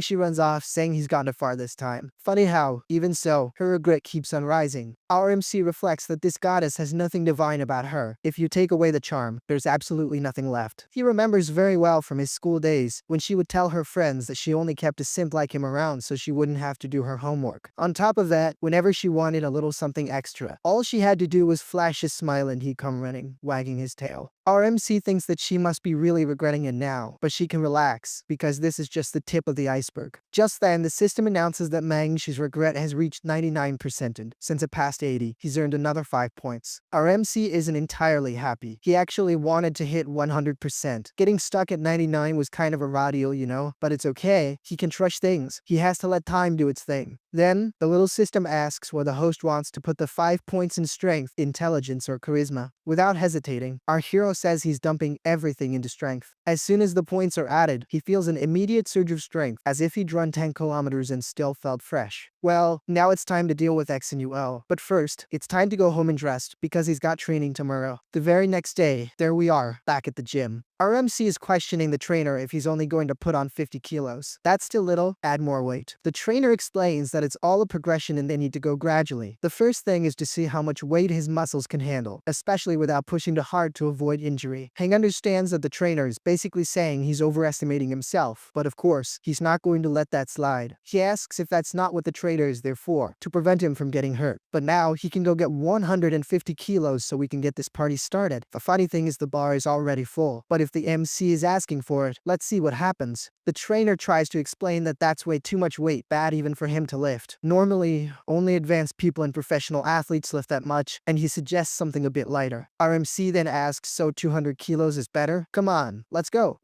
I just want to try. Our boy thinks that it's just as he expected. Adding those 5 points made the weights feel like nothing to him. He rushes the trainer, so, are you gonna go get the weight, or what? The trainer insists one more time, saying 200 kilos is a lot, but if he insists, fine, he'll just have to sign a liability waiver. If he gets hurt because of his annoying stubbornness, the gym won't be held responsible. Our hero asks if the instructor isn't exaggerating a bit. The instructor replies that it's not an exaggeration, it's responsibility. In fact, he points to that old man over there who was doing squats with 140 kilos. Now the old guy can't even walk. The personal trainer, Shang-Chi, is furious with the MC. He's fully expecting the kid not to even be able to lift the bar. The problem is, if he does lift it, it's going to be a huge issue. The kid's already annoying. Imagine if he gets cocky. Tyron arrives with his woman, asking what's going on, while the old man in the back keeps staring at a rather suspicious spot. Anyway, Shang-Chi explains the whole situation, saying the MC wants to lift 200 kilos on his very first day of training. Gao Yuan tries to calm the MC down, saying the trainer is just trying to look out for him. But our hero, ever sharper, suggests a bet. If Hank succeeds, she will have to pay for his membership in his personal training sessions, but if the guy fails, he'll book 100 training sessions. She, playing the nice guy, says his health is more important. In reality, he's thinking the MC won't be able to pay. The miserable guy was crying for a discount and now he's talking about booking 100 sessions? Yeah, right. Pulling out his purple card, the MC says they can make the payment up front. If he wins, they just have to issue a refund. Gao Yuan is doubtful if this is really happening. Hang has a weak physique and yet he dares to make a bet with she. She even tries to suggest they lower the bet to 100 kilos, just to start, you know. But the MC ignores her and asks the big guy if he's in on the bet or not. Seeing his insistence, the trainer agrees, bets on. She instructs him to start slow, just trying to lift the bar off the rack. If he can't do it, the test is over, but at least you won't get hurt. The trainer reflects that the MC acts tough even though he's poor. He wonders if the kid even understands what 200 kilos is, but he admits that if he succeeds, he will accept his defeat. MC starts to exert force. The bar doesn't move, and she already says the bar didn't move. Maybe we should stop. But it's at that exact moment that our boy lifts the bar completely. Instantly, everyone's jaw drops, including that old man who's always looking in the wrong place. I'm sure he's not looking at the MC. Even more surprising for she is seeing that the MC is doing reps at an insane speed. He thinks thank God he didn't say anything else, or the humiliation would have been much worse. The one who starts to blush while watching the reps is Gao Yuan. She doesn't understand how he managed to lift so much weight. With that load, not even Tyron could do it, and the MC is much skinnier. So, what the heck is going on? Finishing the exercise, our MC announces that it's refund time. The total is 85,000. He says the money can be transferred directly to his accountant, that he'll be back to train in a few days. He also asks, please, for the gym to find a more skilled trainer with real experience and who doesn't freak out over 200 kilos. Can you imagine this uproar every time he comes to work out? At that moment, he gets a call from Xinyo. Leaving his phone clearly visible, he announces that he's leaving because he has a date with a very hot girl and can't keep her waiting. Gao Yuan, noticing his phone, wonders if he really has a girlfriend and she's that beautiful. Sometime later, our MC is already at the restaurant with Xinyo. She thanks him again for everything that happened, saying it's hard to express her gratitude and that the only thing she can do is pay for dinner. But the MC lets out a dry hum. She doesn't quite understand that sound. He seems cold, but it could also just be an act. He rejected the date the first time but accepted the second, so she has a chance, right? The girl explains that the Mian group is going from bad to worse. After the last competition, they lost a lot of supporters, and the top streamer's income dropped drastically. Not to mention Hishui freaks out at the company every day, and their commission increased. Meaning, the cut that goes to the company, right? They came up with some lame excuse to reduce the streamer's revenue. Girls who managed to bring in 100,000 in a day end up with only 3,000. Our MC asks, surprise, if the situation is really that bad. Almost in tears, the girl confirms. They're forcing streamers to sign contracts just to pay abusive fees, all to recover the money they lost. In this industry, the golden years don't last long. She says she really couldn't survive there anymore and thought about finding another path. That's when she met that scumbag Zhang. However, she's very grateful to the MC for helping her that day. Our boy thinks that no matter how sincere she seems now, it's useless. Gratitude like that is worthless. If he were still a nobody, a loser, he could have helped all he wanted. But in the end, she would have just seen him as another simp. Dealing with people like this is actually easy. Welcome to Lessons and Courses with Professor Hang. And if they ask you where you learned it so much unbalanced wisdom, tell them you follow the tycoon, the boss. Did you catch the reference? I guess not, right? I must be the only crazy one watching this stuff. First lesson is give her hope. Make her think she has a chance. And then, pull the rug out from under her. The thrill has to be at the last second. Leave the poor girl anxious, itching with desire. Then, let everyone else get the opportunity. Except her. Let the girl realize her snobbery cost her her only hope. This will leave her completely devastated. And if you do this to someone and they ask where you learned it, please, don't say it was here, or that mess has gone all in right in my lap, you hear. Our MC replies that it was nothing, but the main reason he called her here is because he needs her opinion on something. Instantly, the girl perks up and asks how she can help. He explains that the current number of streamers at Donggen, his company, is a bit low. They have good prospects, but they lack experience, someone to recruit new talent. Just as he was about to continue, unfortunately, his phone rings and he has to take the call. Our MC asks the person on the phone for a sec, telling them he'll step out to talk. Right after, he apologizes to Xinyo, explaining that something urgent came up and he needs to handle it, but they can continue their chat later. Seeing our MC leave, she gets all hopeful. Remember that hope tactic? Well, she's thinking she's about to get recruited. But we know full well that this rascal isn't thinking about that at all. Opening his messages, the MC sees a notification in Zon's group. She's in there praising the boss, saying how wonderful and special he is. With the money she's making, she'll be able to pay off her contract termination fee easily. Now, her goal is to work hard to help the company grow. Lastly, she even comments awesome. Out of nowhere, a system screen pops up, informing him that XNUO's regret has increased by 5%.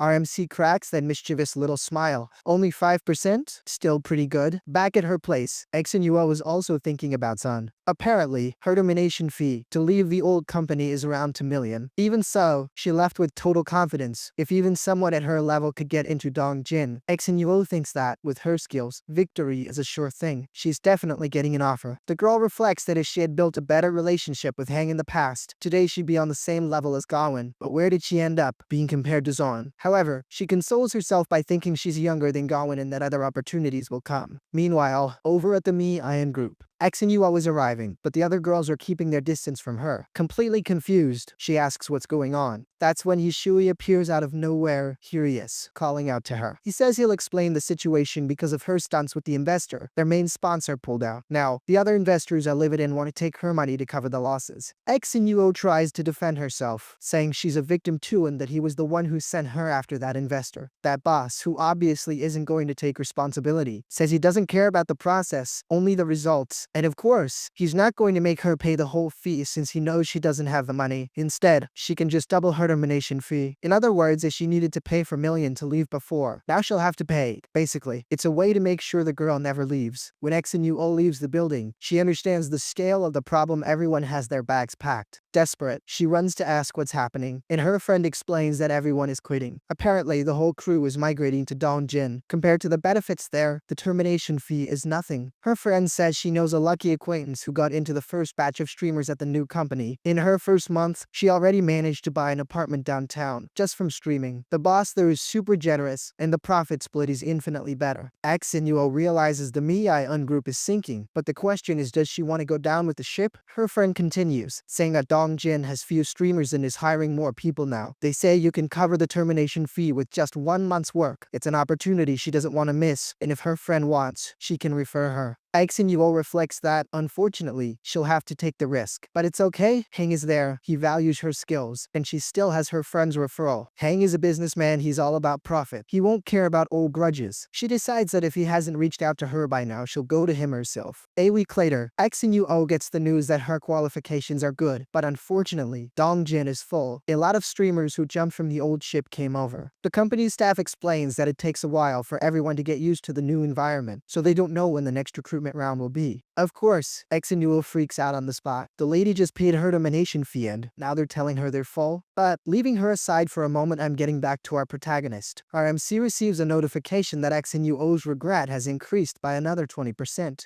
Arriving at her apartment, we see XNUO sitting on the couch and picking up her phone. We see her message history with the MC. She asked what he wanted to talk about last time, and he replied, "Oh, right? I almost forgot. Sun joined the company, so it doesn't matter anymore. The problem's already been solved." All she could reply was, "Okay, I get it." After a while, she sent another message saying she broke her contract with and wanted to apply at Dongjin, promising her skills would bring magnificent results. The MC only replied 6 days later, saying he was busy and that she could talk to HR. With nothing else to say, she thanked him. 5 days later, she sends another message, saying HR informed her the positions were filled and asking if she still had a chance. 3 days later, with no reply, she asks again. 2 days later, another attempt. 1 more day passes, she sends another message, and finally, the MC replies. He claims he was a bit busy and didn't see the other messages. She says it's okay and asks if they can talk or hang out for a bit. Poor girl. She reflects that if she had broken her contract sooner, maybe she wouldn't be in this situation. Worst of all, the house is mortgaged, the money is running out, and she won't be able to pay next month's rent. Her account balance is 832,000. It might seem like a lot, but in her reality, she's completely broke. As a last resort, she even tried to talk to Hishui, but he just cursed her out and mocked her for knowing that Dongjin didn't want her. That scumbag even provoked her. Did you really think you leave the Ion group and your life would get better? Only in your dreams. And he threatened to contact all the other companies to make sure no one would hire her. Now, she was completely ruined. Right then, the girl asked why he would do that, since she paid the termination fee. But the jerk replied that he'd do it simply because he could. Back to the present, she says she doesn't know what to do anymore. However, she played one last card. We see our beautiful and long-lost Gwyn arriving in the MC's office. Gwyn says that XNUO contacted her, saying she really wanted to see him. Since her skills are genuinely good, Gwyn came to ask him personally if he would meet with her. Our MC says it's fine, he'll meet with her, but only because Gwyn is asking. In the next scene, he's already with her at a coffee shop. Sipping his coffee, he thinks that a few days of the cold shoulder were enough for her to finally get the picture. Right off the bat, the girl comes in admitting that, in the past, she was very arrogant and always thought she was better than everyone else. She even dreamed that he would hunt her down and make her the top streamer. However, now she understands she's not special at all. When the Mi-un group started blacklisting her, no other company dared to hire her. That being said, Exenuo asks once more to join Dongjin. She doesn't want a high salary, 10,000 a month would be enough. She just needs a chance. Our MC raises his hand, signaling that's enough self-deprecation. Our hero says she doesn't need to underestimate herself. Although Dongjin isn't hiring at the moment, that applies to others. They've worked together in the past, more or less, but he knows what she's capable of. Furthermore, he states that he doesn't exploit any of his streamers and that it's impossible for him to see someone down and want to kick them or take advantage. After all, they're old colleagues. If she wants to join Dongjin, he can make it happen. As for the salary, he explains that the Styre and A-tier positions, with specific benefit packages, are indeed full. But if she wants, she can start as a B-tier streamer. They have monthly performance reviews, and with her skills, she'll get to the top in no time. Exenuo reflects that B-tier is great. In fact, it's damn good. Immediately, she tells him she would love the opportunity. Our MC then finishes, "Alright, you're hired. Just go find Gwyn and tell her I sent you." That girl, as happy as she is, still feels a certain resentment. If she hadn't laughed or been sarcastic in the past, things could have been very different. Outside, she admits she never imagined that, in a situation like that, she'd get help from Gwyn and the MC, the two people she despised the most. At least now, she's learned not to judge a book by its cover and truly regrets the way she acted in the past. Our MC gives a smile, satisfied that she's finally learned her lesson. At that exact moment, our little system pops up to announce that Exenuo's regret has climbed another 5%. Now, with the total reaching 99, he gets another 5 bonus points. It seems the lesson he so badly wanted to teach has finally worked. After all, people never know true pain until the knife is at their own skin. Putting that philosophy aside, it's time for the main event, getting buffed for the gym. Without a second thought, the MC dumps all the new points into stamina. The only problem is he's doing this in the middle of the street, and anyone passing by has no idea what's going on. To them, the kid is just waving his finger back and forth, looking like a total weirdo. Of course, we know he's leveling up his stats, but to an outsider, the scene is pretty bizarre. Just then, the system announces that our hero's stamina value has reached the maximum level, at least for an ordinary human. Our hero then wonders if he can already feel his biceps swelling. Has he finally achieved the result he wanted so badly? This picture turned out pretty weird. A complicated situation, I'd say. At least now he feels ready to show off in front of Gwyn and Tyron. Off to the gym, folks. Arriving there, he immediately runs into Tyron doing squats. RMC realizes that for the guy to be training this hard, he must have been pretty ticked off last time, but tough luck for him because our hero has a cheat system. Approaching the front desk attendant, he announces that today he's going to start the real workout. The one who's happy to see this is Gwyn, who notices he's changed a lot. It's only been a week, but he seems more energetic, maybe even a little taller. The one who also notices the difference and doesn't like it one bit is Tyron. That loser approaches the MC, calling him old classmate. He remembers that Hang wanted a personal trainer and offers himself, asking if he's qualified enough. Our MC replies yes, of course he is. Tyron then says alright, and that today they'll start with cardio. How about a 50-minute run before starting the real workout? This proposal is clearly strange. 50 minutes of running for a beginner. This guy must be trying to pull his leg. But it's fine, he just follows Tyron. Meanwhile, the psycho explains that muscle is good, but it's useless without endurance. For him, 50 minutes is the minimum standard. If you can do it, you're good. If not, you probably can't handle a serious workout. Hang, with a hidden smile, says okay, he'll try, but admits he's never run for 50 minutes straight. Of course, because that's not even close to a standard warm-up. Tyron reflects that last time, this jerk lifted 200 kilos, but he's surely all brute force. When it comes to endurance, he must be complete trash. Didn't this guy try to show off in front of his girlfriend? Well, let's see now. He's about to be completely humiliated. At least that's what Tyron thought, because when he Gwyn look at the MC, our hero is completely surrounded by women.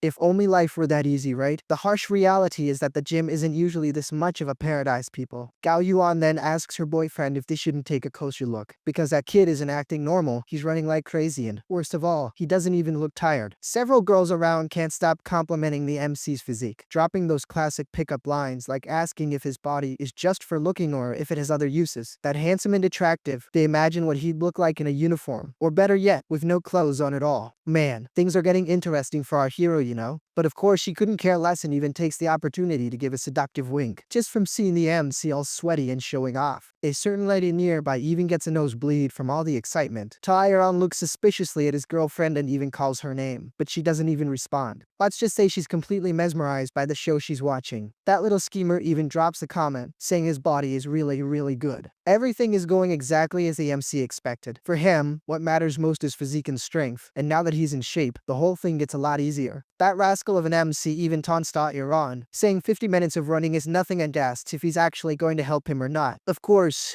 Taeyeon isn't buying that, right? 50 minutes, my friend, is way too long for anyone. But to act like a know-it-all, he tells the MC it's better to rest for about 10 minutes now that he's done running. Our hero, faking innocence, asks if he really needs to rest. He argues that he only has 2 hours a day to work out, and if he can save time and get more exercises in, that'd be great. Gaoyuan is impressed, realizing the MC isn't messing around. But the one who doesn't get this whole saving time thing is Taeyeon, who thinks this punk is out of money to pay for more sessions and wants to squeeze every last drop out of what he has left. Doesn't he? Taeyeon insists that rest is no joke and that the MC should chill out for a bit because pushing the body too hard would be pointless. Relax, take a knee and rest. Buddy, you can train later. But our hero puts his foot down and says he's not tired and wants to train more because he knows his body's limits. Taeyeon thinks this kid is a persistent pest and, even worse, a backtalker. Back in school, this loser was a weakling, and now he wants to get on his nerves? He then remembers one thing very clearly. There was this one time he paid some thugs to mess with Gaoyuan. RMC, trying to play the hero, went to stop them and ended up getting totally wrecked. But since he was the one who set the whole thing up, he went over to save the damsel. Worst of all, the plan worked perfectly. Gaoyuan fell head over heels for him and became his girlfriend while the MC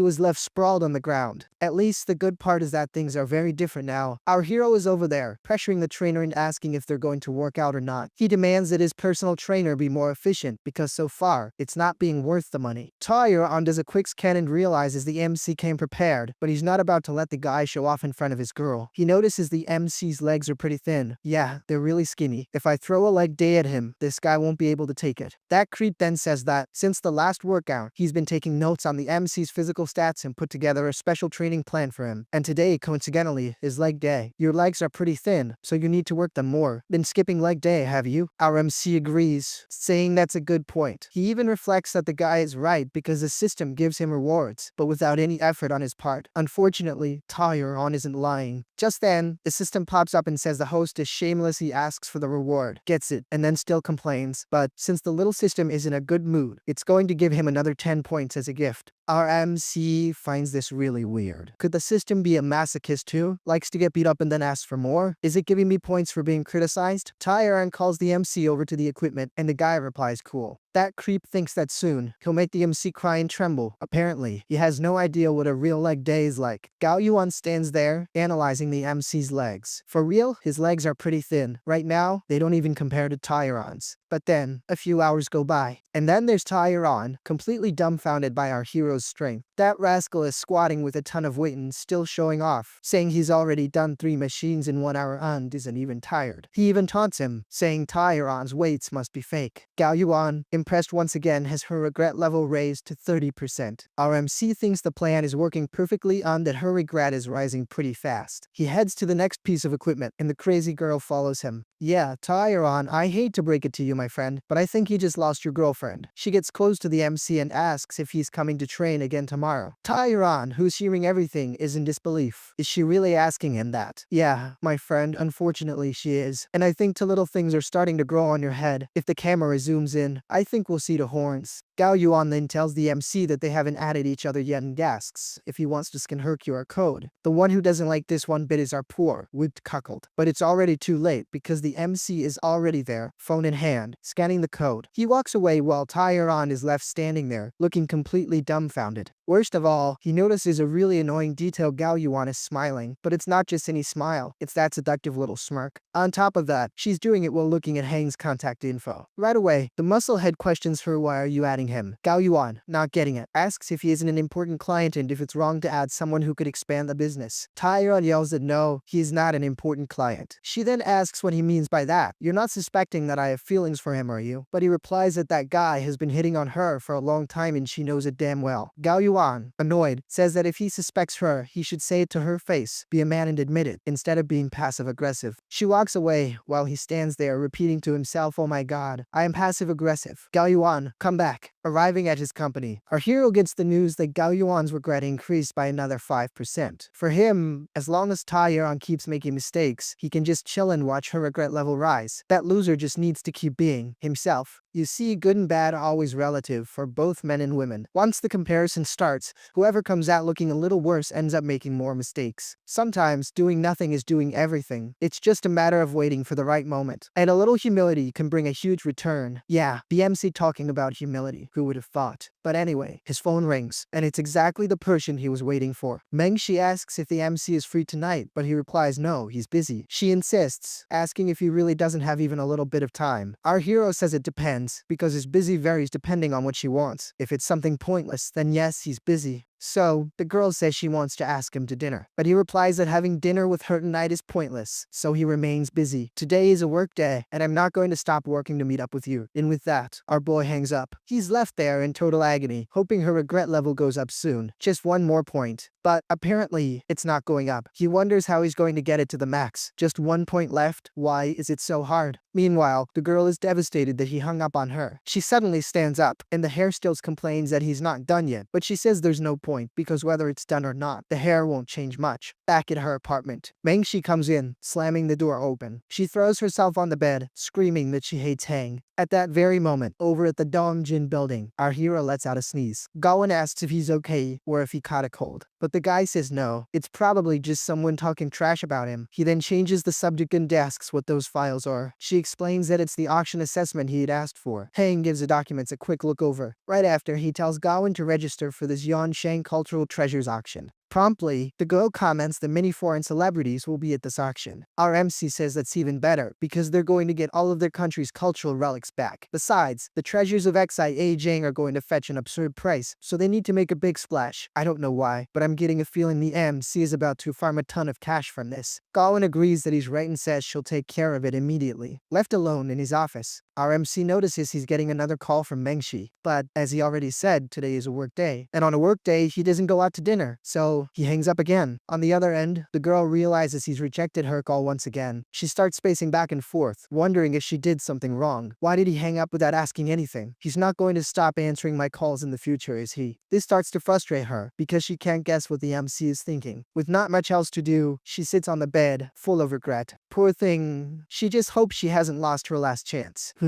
With so much regret, I wonder if we're finally going to get that last 1%? Arriving at the gym, our MC finds himself standing outside the building. On his phone, another call from Mengshi. As always, our boy declines. He's already not a fan of answering that crazy chick, let alone during his workout time. On the other end of the line, Mengshi's there, all anxious, wondering why the MC hung up on her again. The poor thing, she's just suffering. I'm starting to feel bad for her. Finally, she completely loses it. She doesn't get why he's being so rude. Come on, what's the big deal about answering the phone just once? But back at the gym, our hero is meeting up with another blonde, our dear Yuan, that wild one. The woman is asking our MC why he's so late. He could have come earlier, you know, so they could enjoy their time more. Our MC says he had an urgent meeting and that's why he ended up running late. In reality, he's just thinking that for the first step, he can't be the eager or the cold. The crazy girl then gets closer, offering him a bottle of water. Thinking it over, she figures Taeyeon is just tripping. The MC clearly isn't interested in her. He's just acting normally. But she's a little disappointed by that, you know. In high school, he liked her so much, he used to chase after her all the time. Why isn't he like that anymore? Kinda refusing the water, the MC asks if he needs to log that on his gym card. But Yuan says no, it's just a drink. Our MC insists, saying it's better to keep things separate. But actually, this is the second step of his plan: keep some distance to create a new dynamic between them. Yeah, folks, our hero knows how to play the game. When it comes to picking up girls, he's not great, but leading them on, now that he knows how to do. Then Yuan wonders if the feelings the MC once had for her could just disappear. Come on, she has a great body, money, and tons of guys chasing her. Why isn't he like that too? From a distance, Tyron is watching everything. That chump gets annoyed because, of course, it's not enough for him to be a chump. He has to be a total doormat. He gets mad, but he doesn't break up with her. He thinks the MC is just faking disinterest in his girlfriend. Even though the MC isn't showing any reaction, the idiot is going to make sure he loses his cool in front of Yuan. So, in other words, he wants the MC to show some kind of reaction for his girlfriend, who's also interested. Yeah, this guy's a total chump. There's no way around it. Our MC, who had ignored the girl, now heads over to the weightlifting equipment. Without wasting any time, the first thing he starts working on is his beautiful biceps. Whoa, beautiful. Wait a sec. What am I saying? I'm calling another guy's biceps beautiful? My bad, y'all. I got carried away narrating. Just got a little too into it. Don't mind that. Man, nearby, a group of women is watching our MC's workout. I think our MC took a wrong turn. Did he go to a gym and end up at a nightclub? Anyway, the girls are saying that with a physique like his, the MC's girlfriend must be very happy. As the girls keep talking, Yuan starts walking past them, overhearing everything, but heading straight for the MC. Getting closer to the guy, she asks him what he's going to train today. Well, being straight to the point, our little MC says he's gonna train legs. Yeah, he's training legs, but he's working on his biceps. Makes total sense. MC. The girl asks if he's really still training legs. The guy confirms, saying yes, but unfortunately, it's useless. Oh man. Hearing this makes Yuan really happy. The reason? Well, maybe she can be useful to the MC in that department. Maybe she can help the guy improve his legs.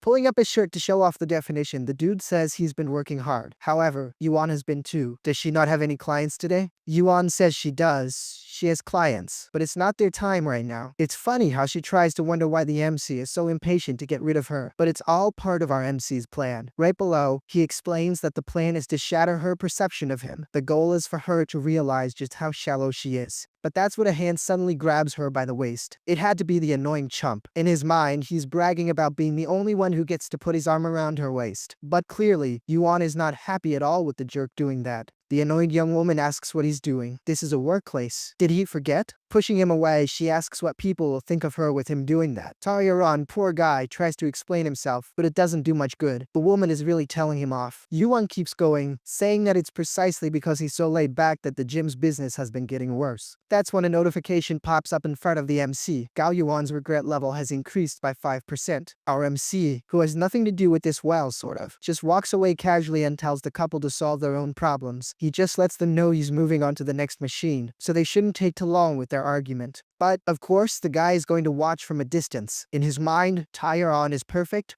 a perfect partner. The worst thing in a relationship is a third person getting involved. And since he's playing the part of the third person, he's just going to sit back and reap the rewards. In other words, the couple's drama. Yuan was about to leave, but the chump doesn't give up. He asks what's gotten into her and if it's that time of the month for her. Man, the worst thing he could have said was that it was that time of the month. Turning around, she asks if he wants the entire gym to know her business. Well, the idiot says no, that's not what he meant, but it was too late. He'd already said it. In a very quick move, the girl yanks her arm on and tells the loser to let go. After that, she turns and walks away. But before she goes, she makes it crystal clear that he's not to talk to her anymore. In fact, preferably, don't even come near her. He's too annoying. Taeyeon, poor guy, is left there speechless. The only thing he can do is stand there and watch her leave. Meanwhile, our MC is over there, working on biceps on leg day. This guy knows what's good. Taeyeon thinks it's all that Jerkang's fault. He must have said something to Yuan. But that's fine, his time will come. Without wasting a second, he starts dialing a number on his phone, probably already planning his revenge. Over the phone, he calls someone to the gym, even saying he needs to blow off some steam. Sometime later, the MC was leaving the gym, but guess who showed up calling his name?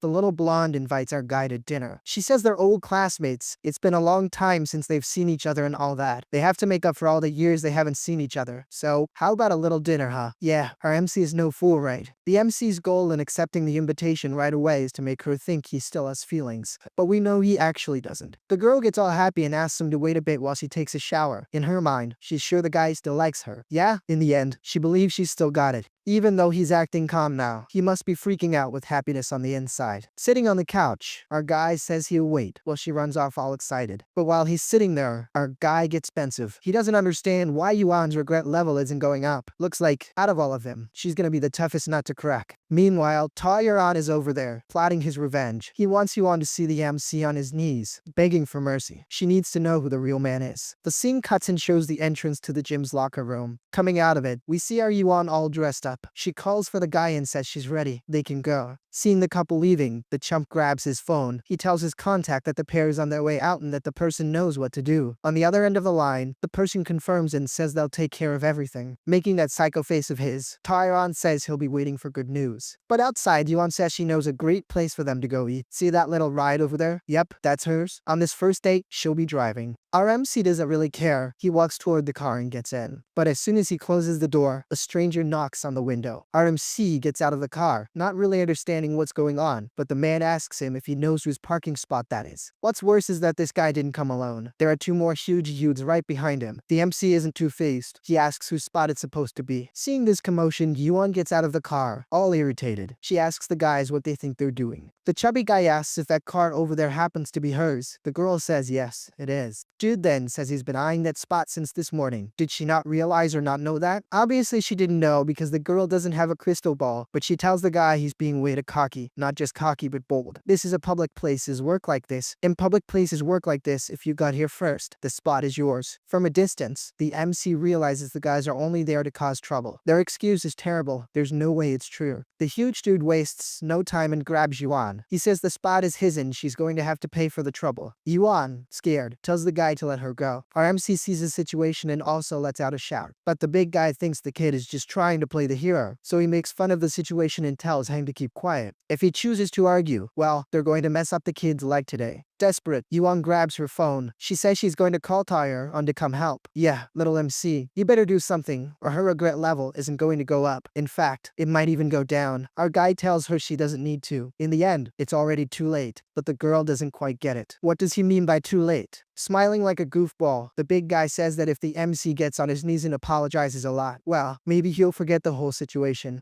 Smiling back, the MC says it's too late. Too late for these idiots to run away. Looks like they're going to have to stay and get a bed down. The chubby guy gets pissed at the kid's audacity and immediately starts charging at him. But that's when he immediately gets a punch to the face. Our MC doesn't just have money, my friend. He knows how to fight. After hitting one, he lands a big kick to another one's face. Yuan is amazed by the scene. Let's just say she's speechless. After the kick, the MC turns to the guy who's still standing. Not standing, the only guy he hasn't hit yet. He asks the stranger if he knows why he hasn't gotten hit yet. Nodding his head yes. The dude says he knows. The reason is that he's going to take his friends to the hospital. With our MC and Ju on getting into the car, the girl asks if the MC has ever trained in any martial arts because he's really impressive in a fight. Our MC kind of dodges the question, saying there's nothing to train. Anyway, weren't they going to eat? Why don't they just go? Inside the car, Yuan starts to get thoughtful. She wonders how the MC is so good at fighting. Besides, what he did was really interesting and cool. Just imagine having a guy like that by your side. At that moment, our dear little system pops up. It says that Gao Yuan's regret has increased to 20%. Right away, the MC makes that face of someone who's really enjoying this, you know. His psycho face. He thinks that those guys were a huge help, helping it go up 15%. There really are still good people in this world. In the next scene, we see a building, probably where the restaurant is. Yep, I was right. We're at the restaurant. The place looks really expensive and luxurious. The waiter approaches with a bottle of wine. He presents the drink as is customary, and hopes the two of them enjoy it very much. I don't know much about wine, but I think you fill the glass a little too much. But hey, it is what it is, right? Women like to drink wine, and when they do, they get lively. So who knows, maybe this will help the MC out. Gao Yuan takes the opportunity to thank the MC. She mentions that if he really hadn't shown up today, just imagine what would have happened if she had gone to get the car by herself. Well, to seize the moment, the two of them make a toast with a cheers. So they don't just sit in silence, Yuan brings up another topic. She mentions that she heard from classmates that he got a job in the city, and from the looks of it, it seems like he's doing super well. Lying, the MC says that actually, he's been unemployed for a few months. The girl finds that a bit of a bummer, but notices that the MC doesn't seem worried at all about being unemployed.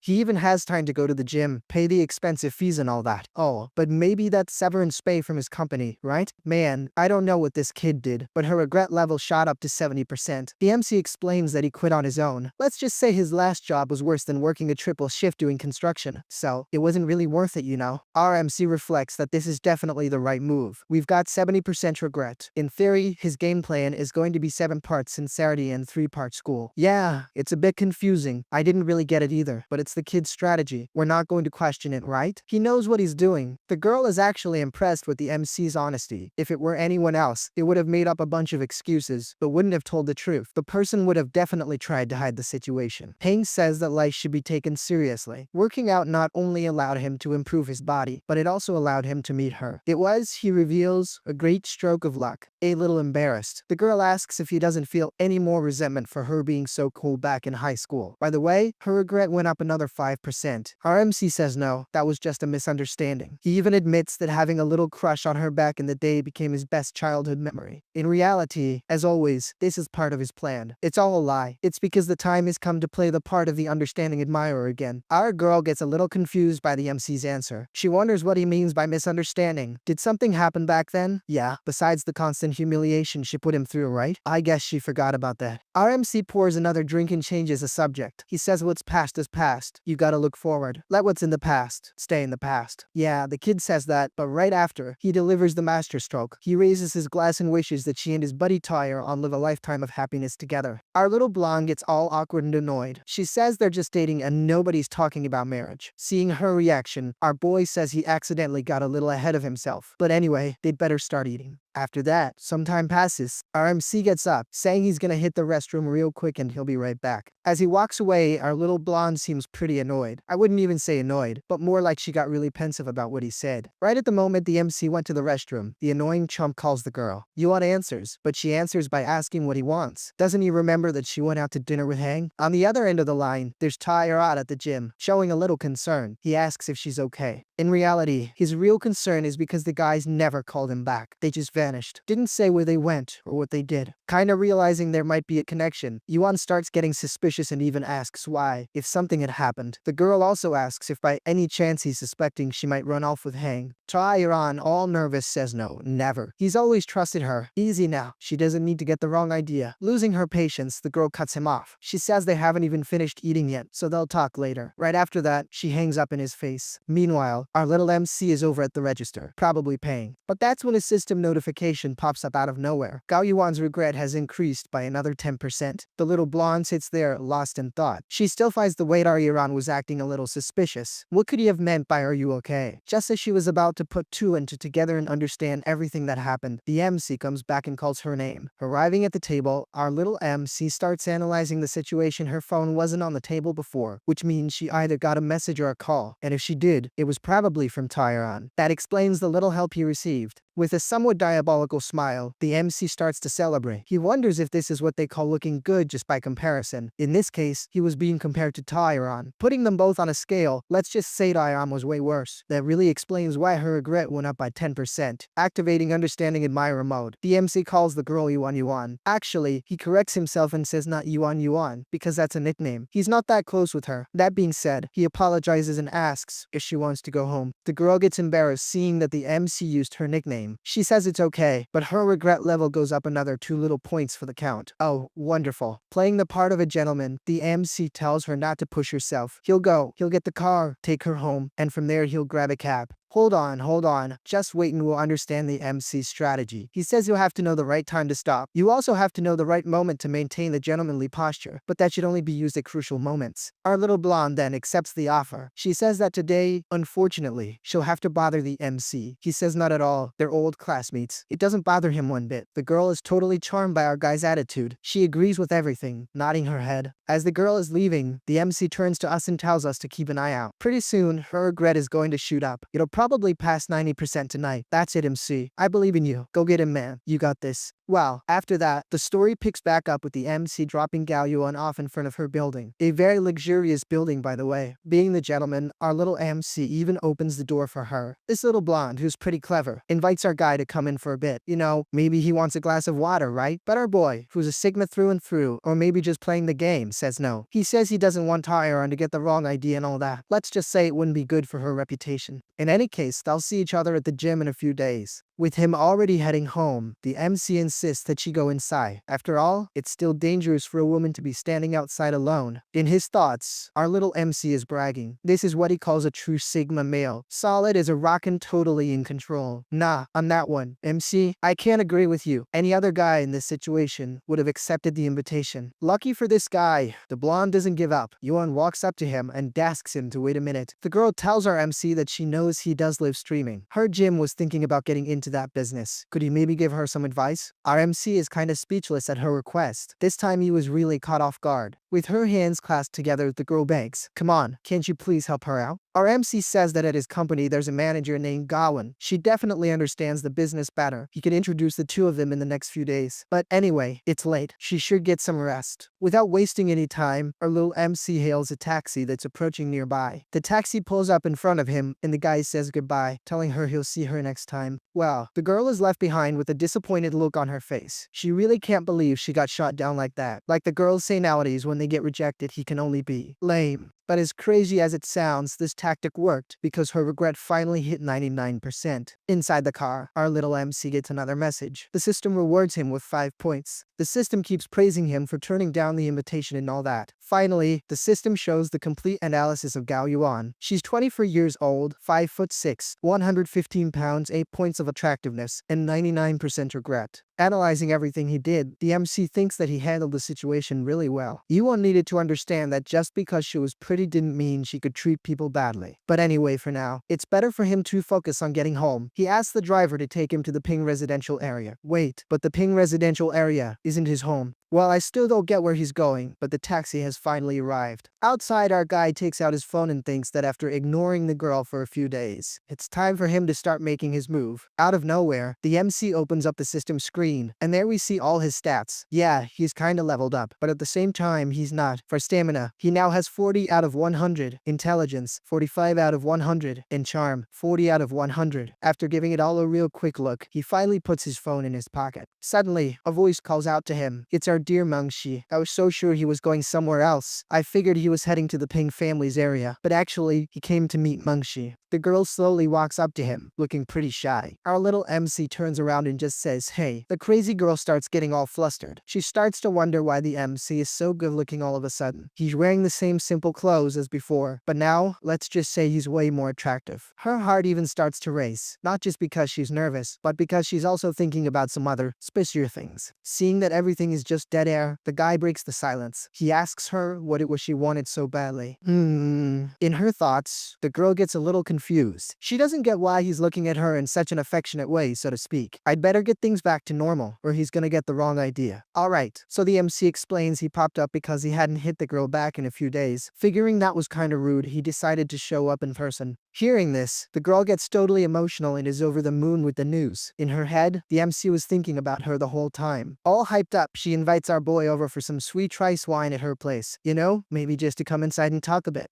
Come on, MC. It's your move, man. Go for it. Don't turn her down. Flashing that mischievous little smirk, the MC teases her a bit, asking if the drink is actually any good. So then, the girl replies that he'll just have to try it to find out. Our MC says okay, but warns her HES got other stuff to do. That said, he can only stay for a little bit, you know, just to try it out. The girl, of course, says that's totally fine. Cut to inside Mangshi's apartment, and she's in the kitchen prepping that rice wine. While stirring the pot, she sneaks a peek at the MC. At first glance, you could say the guy looks pretty bored. Actually, in her head, the guy is striking some kind of heartthrob pose. She even wonders if beauty really is in the eye of the beholder. Yep, it definitely is in the eye of the beholder. Oh, it in the little system too, right? Which is giving the MC's looks a major boost. Let's just say it's rendering the guy all over again. Realizing she's staring, Mengshi gets all flustered and even starts mentally chewing herself out. She tries to convince herself that they're just friends, so she'd better stop getting these ideas. Meanwhile, the MC thinks her reaction is super weird. Did she eat a bad mushroom or something? Anyway, the girl serves him a bowl. She just warns him that she doesn't know if the MC likes sweet things, but just in case, there's sugar on the table if he wants it. Our MC comments that he's never seen her be so thoughtful. He even hopes she'll be like this more often in the future. It'd be pretty cool to see more of this side. For some reason, she just freezes up as soon as she hears that. Maybe it's a reality check, knowing that in the past she never, ever acted like this. Looking down, she says the MC doesn't answer her text or return return her calls, so how could she possibly be more thoughtful? She thinks that if she keeps stalking too much, she might end up annoying him. Hearing this, our MC figures that tonight is the perfect chance to max out her regret. Pulling a chair closer to the guy, she admits that she was immature in the past. Now, maybe they can be friends again. Putting that scene on pause, our Professor Hang is summoned. He's going to explain to us how to handle this situation. In situations like this, you need to keep your cool. No rush, gentlemen. We have to make that girl inhale. Scooting away a bit, the guy says she's way too close. After all, they're just friends, and friends should keep a certain distance. Not making a big deal out of it, he picks up his spoon and keeps eating. After taking the first bite, he admits that this stuff is actually delicious. Noticing the girl is sweating on all flushed, the MC asks what's wrong with her. Real quick, the girl turns away saying it's nothing. Alright, if it's nothing, the guy just focuses on eating that rice wine. Still, he mentions he's a little confused by her reaction. The truth is, the girl just thinks the MC is being dense. Getting up, the MC says that no matter what he does, it seems like she's never happy. To avoid getting her even more worked up, he decides to get Duda there. But still, before he leaves, he thanks her for her hospitality. In a flash, she grabs the MC's arm and says he doesn't have to leave. She says she thought the MC understood. Out of nowhere, she hugs him from behind, making the MC ask what this is all about. Whoa, the girl then pulls him by the hand and leads him toward a more private spot. Without a second thought, the girl sits him down on the sofa and closes the door. After that, she sits down right next to our boy Hang. At this point, Mungshi gets ready to confess all her love to the MC. Let's just say our guy doesn't really know how to react. Our MC, who had never gotten to this part before, is starting to be speechless. To dial things up, Mungshi gets even closer to him, staring deep into his eyes. Oh man, this is getting real intense. Our pretty blonde says she isn't asking for his heart to belong to her, at least not right now. Our MC asks if she's sure about what she's doing. The girl says yes. It'll be good for their relationship to start, let's say from scratch. For now, the only thing she wants is to be his friend. But remember that she's also a normal woman. That being said, let's just say she doesn't want to be a saint either. Our MC asks again if she's sure, but with that lip bite, let's just say that's confirmation. After that, she finally kisses our boy. It took 4 hours of video for this moment. A moment where our champion was gonna win, my goodness. He finally kissed a woman in his life. Our little MC, who's an attacker himself, isn't going to just let the woman run the show. He says he wants to take the little too. After that, my friend, it was a long night. Now we're already in the morning of the next day. Little by little, our boy is waking up. Lying in bed, he takes a look and sees that Mengshi is still by his side. Our MC blushes a little, remembering the situation from last night. Our boy even admits that for a moment, his mind just went blank and his instincts took over. At the end of the day, he's a man too. But while the MC is reflecting, Mengshi wakes up and realizes he's awake too. But she wakes up saying her back is hurting. I wonder why, right? Lying in bed, she keeps asking the MC to give her a massage. At that moment, we see from the system notification that her regret has hit 100%. Taking a look at the girl's stats, we see her age is the same as Yuan's 24. She's a little lighter, but her score is still really good. It's an 8.5, higher than Yuan's. Yeah, I gotta admit, I prefer Mengshi too. In his mind, the MC wonders if it was the events of last night that finally maxed out her regret. Looks like to get that last 1% of regret, he's going to have to target each girl's weakest spot. Thrilled to have hit the max, the guy asks the system what the reward is for reaching 100%. The system explains that when a character's regret level hits 100%, they can help the host earn money. The MC will get 30% as a reward from whatever the target makes. The MC likes the sound of that, even thinks it's a little wild. Imagine if he targeted a rich woman, what would happen? Well, the system says the kid is really getting ahead of himself. Just for that, here's 606,000 to play around with. Turning back to Mengshi, the MC says that unfortunately, he has to go. Last night was amazing, but he's got a lot to do and needs to get his day started. A little while later, as the guy leaves the room, Mengshi is still in bed. She says she hopes to see the MC,